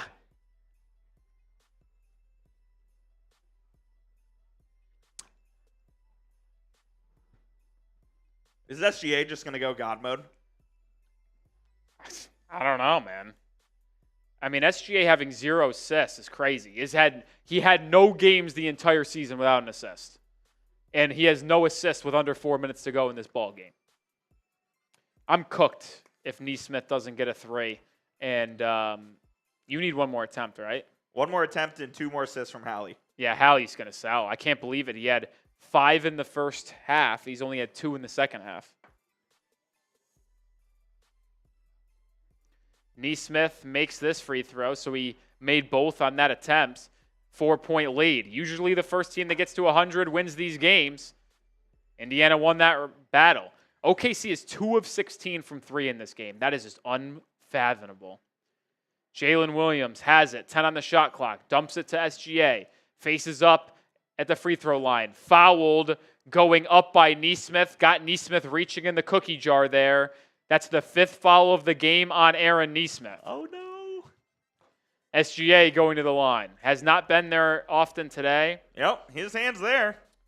That's weak. I don't like it. I'm an SGA apologist. That's a foul. And I don't agree with that.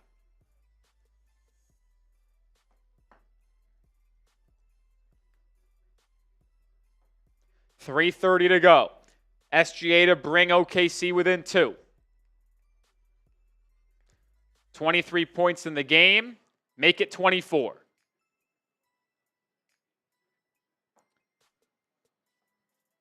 That's only the 4th free throw attempt for Gilgeous-Alexander today. He really hasn't got to the line that often this series. I think game 2 he got there a lot, but outside of that, it hasn't been that much. Haliburton galloping to the rim, gets inside and finishes.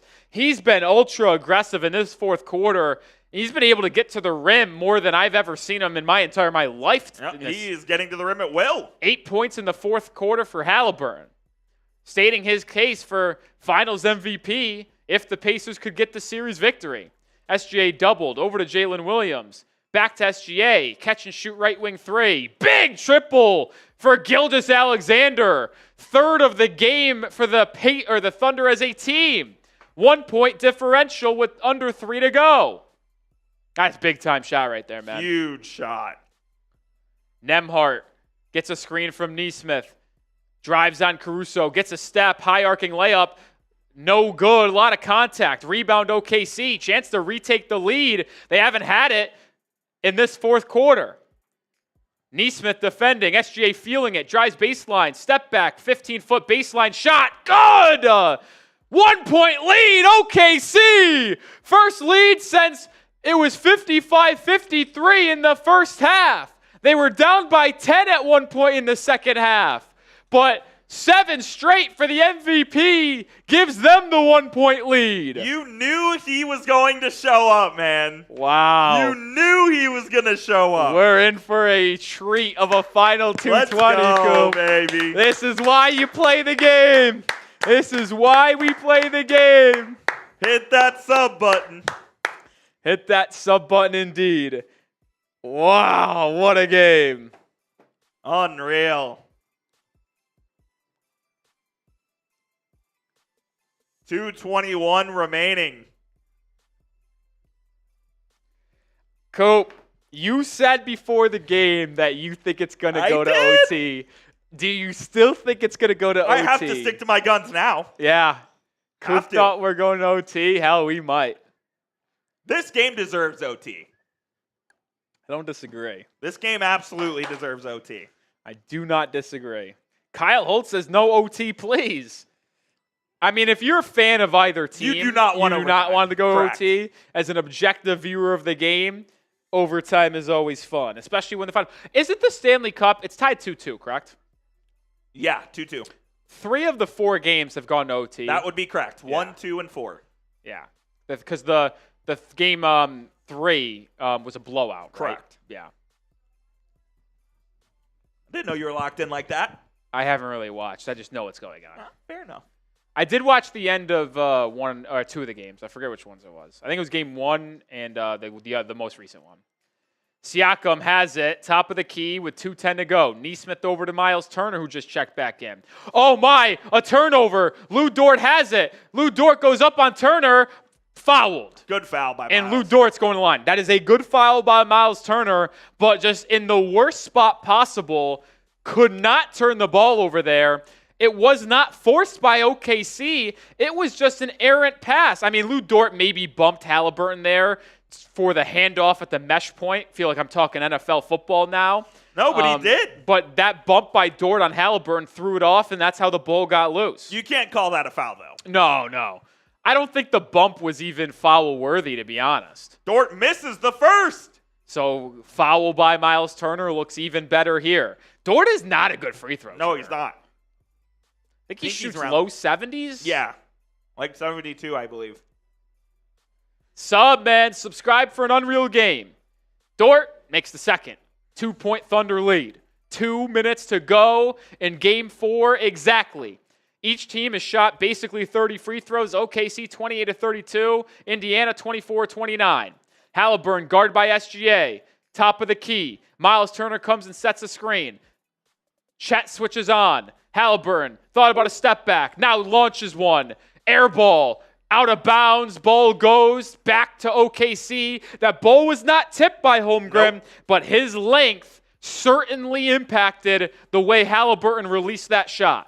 I think the Indiana Pacers need to stop here. Well, they almost force a turnover, but Jalen Williams corrals the loose ball. A minute and a half to go. Every possession matters. Not a single soul sitting at Gainbridge Fieldhouse. J. Will, step back two, too strong. Haliburton with the board. Does he have another iconic fourth quarter moment in him? Swings it over to Nembhard. Nembhard trailed by SGA. Poor spacing here by Indiana. Nembhard gets the switch on Chet. They're targeting the big man. Nembhard, step back 17-footer. No good. Rebound OKC. Can the Thunder take advantage of a couple straight stops here and take a 2-score lead under a minute to go? This is where you got to find Gilgeous-Alexander. Officially under 60 seconds to go. Jalen Williams has it. Leading scorer in the ball game. Gets it to SGA now. 4 on the shot clock. Got to make something happen. Drives left. Up and under. Floater. Blocked. Oh, a late whistle. That's got to be challenged. A late whistle. It's on Nesmith. If it stands, it's foul number 6 on Aaron Nesmith. Rick's going to have to use his timeout. Now, if he uses it, though, it's his final timeout. We need a better look here. It's a foul. Yep, got him on the wrist. Got him on the wrist. So SGA is going to the line for 2. Aaron Nesmith out of the ball game with 6 fouls. Benedict Mathurin will be the player that checks in. Mathurin had 27 points off the bench in Game 3. Has been very, very quiet tonight. SGA's first free throw is good. 3-point lead for OKC. I do want to make this note here for people watching at home. Dagenhall believes in fouling up 3 late in the game. Do not think they would foul if they're up by 4, which they are now after the SGA 2 free throws. He's got 31. 4-point lead with 40 seconds to go. Pacers must score on this possession. Haliburton gets the switch on to Holmgren. Good defense initially by Chet.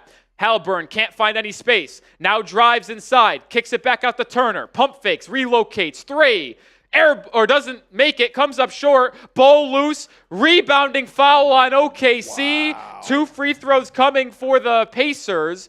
But down 4. Shot clock is turned off at 23.8. So Indiana is going to have to foul. This is going to become a free throw game down the stretch. Yep, they're going to have to play the foul game now with less than 24 seconds. It starts here by making both of them, though. I got to be honest, Coop. I said air ball. I thought off release it was like a mile short. He barely nicked the rim there. He grazed rim there. I don't hate the shot selection. I mean, he was open look. Right.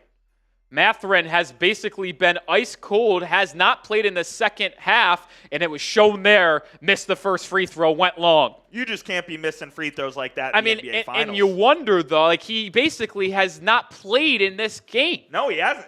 He is 4 or 5 at the line. All 4 free throws, I believe, came in the first half. Myles Turner checks out. Obi Toppin in to be more rangy, athletic, to potentially cause chaos, a steal, and to foul. To get Indiana with a 1-score possession. Misses it. Holmgren with the board in a quick timeout by OKC. Benedict Mathurin, you can't do that. And that could do it. It could.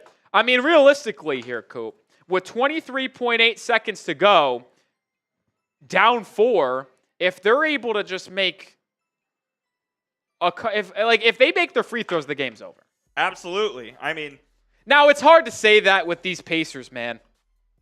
It's hard to say. The Pacers have just had so many moments in this postseason of unthinkable comebacks. Do they have another one in them, Coop?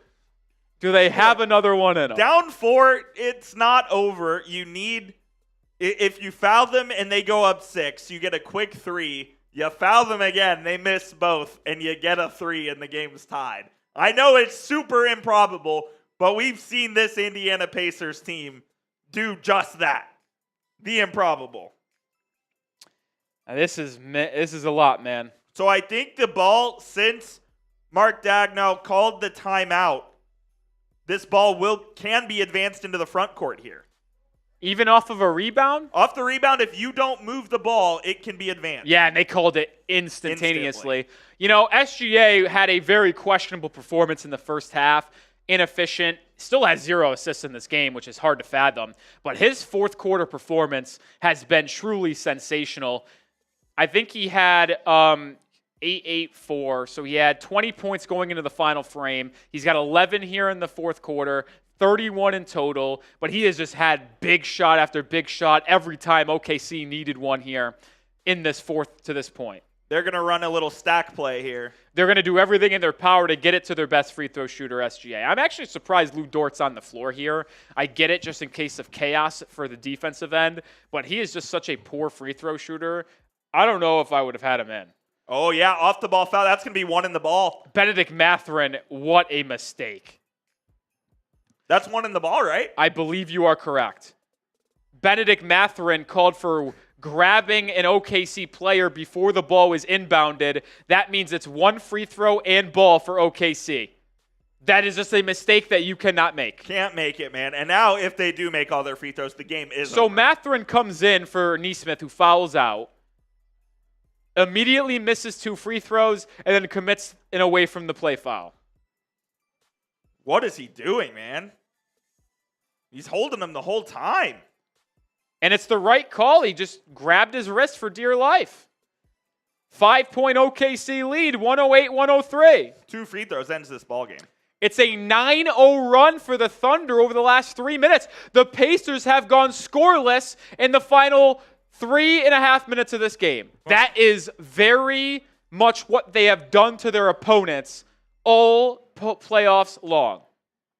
Caruso to inbound, having a hard time, turns it over. Mathurin gets it to the rim. Bodies hit the deck. Foul on Jalen Williams, but once again, the Pacers are not done yet. Excellent defense on the inbound. Was that the right play by Mathurin to go to the rim? Yes. Okay. I know you're down 5, but I think at that point, because if he tries to pull it out for a 3. Oh, he took a hard Yeah, I'm glad Jalen Williams is okay. That could have been scary. I mean, if you try to pull it out for a 3, there's no guarantee you get a look, and then you're wasting valuable time. Oh, my God. Benedict Mathurin, choke job of the century. You can't play him. He just missed the free throw. So that's now 3 straight missed free throws by Benedict Mathurin. I mean, it was the good move and the right decision to go to the line, but you got to make your free throws. Jesus, Benny. Glad Jalen Williams is okay after that hard, scary fall. What I would kill to be 22 years old, Coop. As I'm 24. Mathurin splits the pair. Bodies hit the deck. Another away from the play foul. And it's once again Benedict Mathurin. I mean, what a disaster.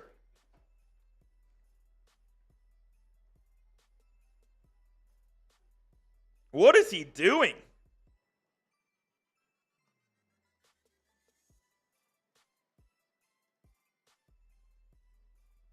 Disastrous from Benedict Mathurin. 2 away from the ball fouls on the inbound, giving OKC 1 shot and the ball, basically allowing them to ice this game.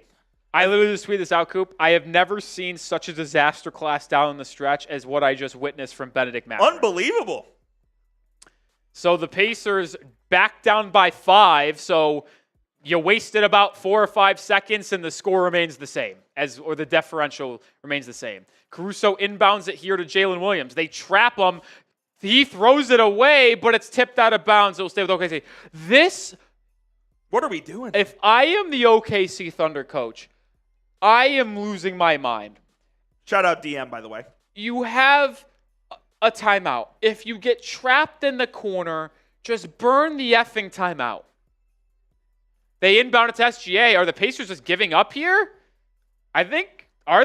Oh, my God. I thought he threw it away. I didn't even see him. SGA fouled with 7 seconds left. That's game. Yeah, the Pacers just gave up. Wow. Down 5 with 15 seconds to go. They just let 8 seconds go off the clock. OKC is going to miraculously even this series up at 2, going back to home court on Monday night. Look, what did I say in that timeout? I said, is Shai going to go God mode? And he did. And he kind of did. But the Pacers did not help themselves. I mean, they're by the time this game finalizes, in the final 3.5 minutes, they're going to go scoreless. 1 point. Yeah, 1, yes. I mean, Shai's going to end up with 35. He's going to go, if he makes this final free throw, 10 of 10 from the line. Which he does. And the Thunder looked like they were going to lose this game the entire night, end up with a big-time come-from-behind victory, trailed by 7 at the start of the fourth quarter, took the lead late in the fourth quarter, and even this series and take back home court advantage in this NBA Finals. Unbelievable. We have a 3-game series, Coop. I can't believe it, man. I mean, this is what it's all about. This was a fantastic basketball game start to finish. The Oklahoma City Thunder were unbelievable there late in the fourth quarter, and they snatch victory from the jaws of defeat, tie this one up, and we have a hell of a series, and it's going till, I think we're going 7. I agree. Going the distance. I said that to you today, too, before we came live. I said, Coop, if the Thunder win today, we're going all the way to next Sunday, because I think all games will be won at home, and the Thunder will win this series in 7. That is my prediction now after what I've seen through 4 games. I think we're going the distance, man. These teams are so evenly matched. Both teams have great star players who are clutch down stretches. Both teams have flaws that the other teams can exploit. I mean, this is just a series you absolutely dream about, man. How about that statistic they just showed on screen, Coop? Clutch time points. What is clutch time? 5-point game or less in under 5 minutes. So once it was a game under 5 minutes because it was a 5-point game the entire time, SGA scored 14 points in the final 5 minutes of the quarter. The Pacers scored 7. He outscored him by double. SGA had 15 points in the quarter alone, with 14 of them coming in the final 5 minutes. He's a fucking killer, man. I mean, he is an absolute killer. And this feels like a game that if the Thunder ultimately win the finals, and you never know, go forward and win another one next year because of how young they are, you will point back to this game to where they were trailing by 10 in the late third quarter, 7 at the start of the fourth. They were able to battle back on the road against a team that had their numbers to this point and get a win. Absolutely unbelievable, man. Unbelievable performance from Shai down the stretch. Still crazy he had 0 assists. No, it's nuts. I don't know if I've ever seen that. Shout out Jeff Bartlett. Shout out Jeff. Shout out Rebel Montana. Marshall Green will be pleased. Impression time. He wants an impression of Marshall. Of Marshall? Yeah. I feel like that's a thing you got, Coop. I don't know if I have a Marshall impression. It. Yeah, Marshall. I don't know if I've got a Marsh impression in my bag. Let's go, Knicks! Oh, I got one for you. 3-point goal! Rebel Montana! Bang! That's pretty good. There we go. That's pretty good. All right. Are we doing a short tonight? There's no. We would have to do it. Are we going to get crucified if we don't?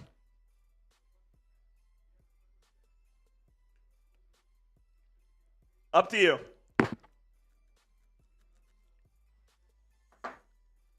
I'll film one out alive. Okay.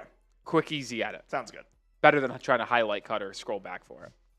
Agreed. All right, if anyone wants to keep us live here on a Friday night, super chat, we will. If not, I'll sign off. We're going to sign off. Enjoy our weekend. You enjoy your weekend. And we'll see you for the ultra pivotal Game 5 on Monday night. What is it, Coop? 87, 88% of Game 5 winners when the series is tied at 2 Yeah, I believe win the series? I believe it's 87. And on Monday night in OKC at the Paycom Center, that place is going to be absolutely jumping. Cannot wait for Monday, Coop. man. Hands. Cannot wait.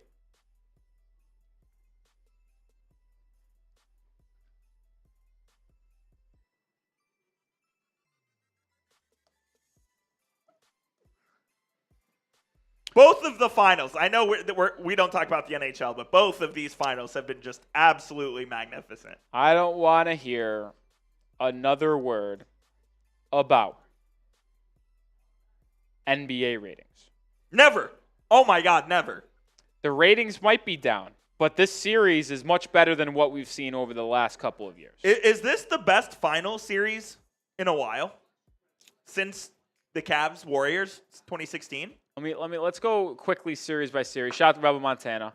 We'll get you on screen, Rebel. Better than last year's, without a question. No doubt. Better than the year prior when the Nuggets beat the Heat. It's better than when the Warriors beat the Celtics.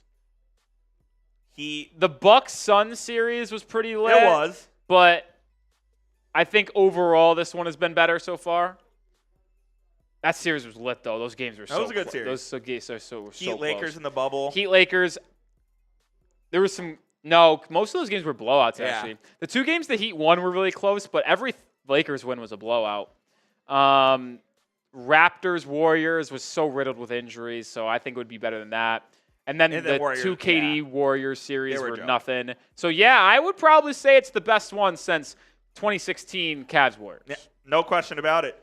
Rebel says, any Lakers update and possible coach for Knicks? No Lakers update. No Lakers updates. But the Knicks did say they're going to interview Mike Brown and Taylor Jenkins for their assistant head coaching gig. No, head coaching gig. Head coaching, not assistant. So I don't think those two would be assistants. They will not. Head coaching, and there could be more to come as well. Yeah, you'd assume there's more, but that's where things stand there. That's where things stand there. All right. Grayson NFL Edits says, I'm a Heat fan cheering for OKC. Well, Grayson NFL Edits, make sure you subscribe to the Heat Report by Chat Sports because I host it and we have daily content over there. KD might be Heatle. KD, not might, is. All right. That will do it for tonight's stream. Appreciate everybody who tuned in. 76,000 live. Peaked at 3,000, which was ironically the highest peak. Not the most amount of views, though. But either way, fun stream. Most super chats, too. We will see you live Monday night for Game 5. Wow. Let's go. If I already have the goosebumps. I already have the juice. I wish we could lace them up tomorrow. All right. Let's do it. See you Monday night. For Coop, for Rolly. Peace out.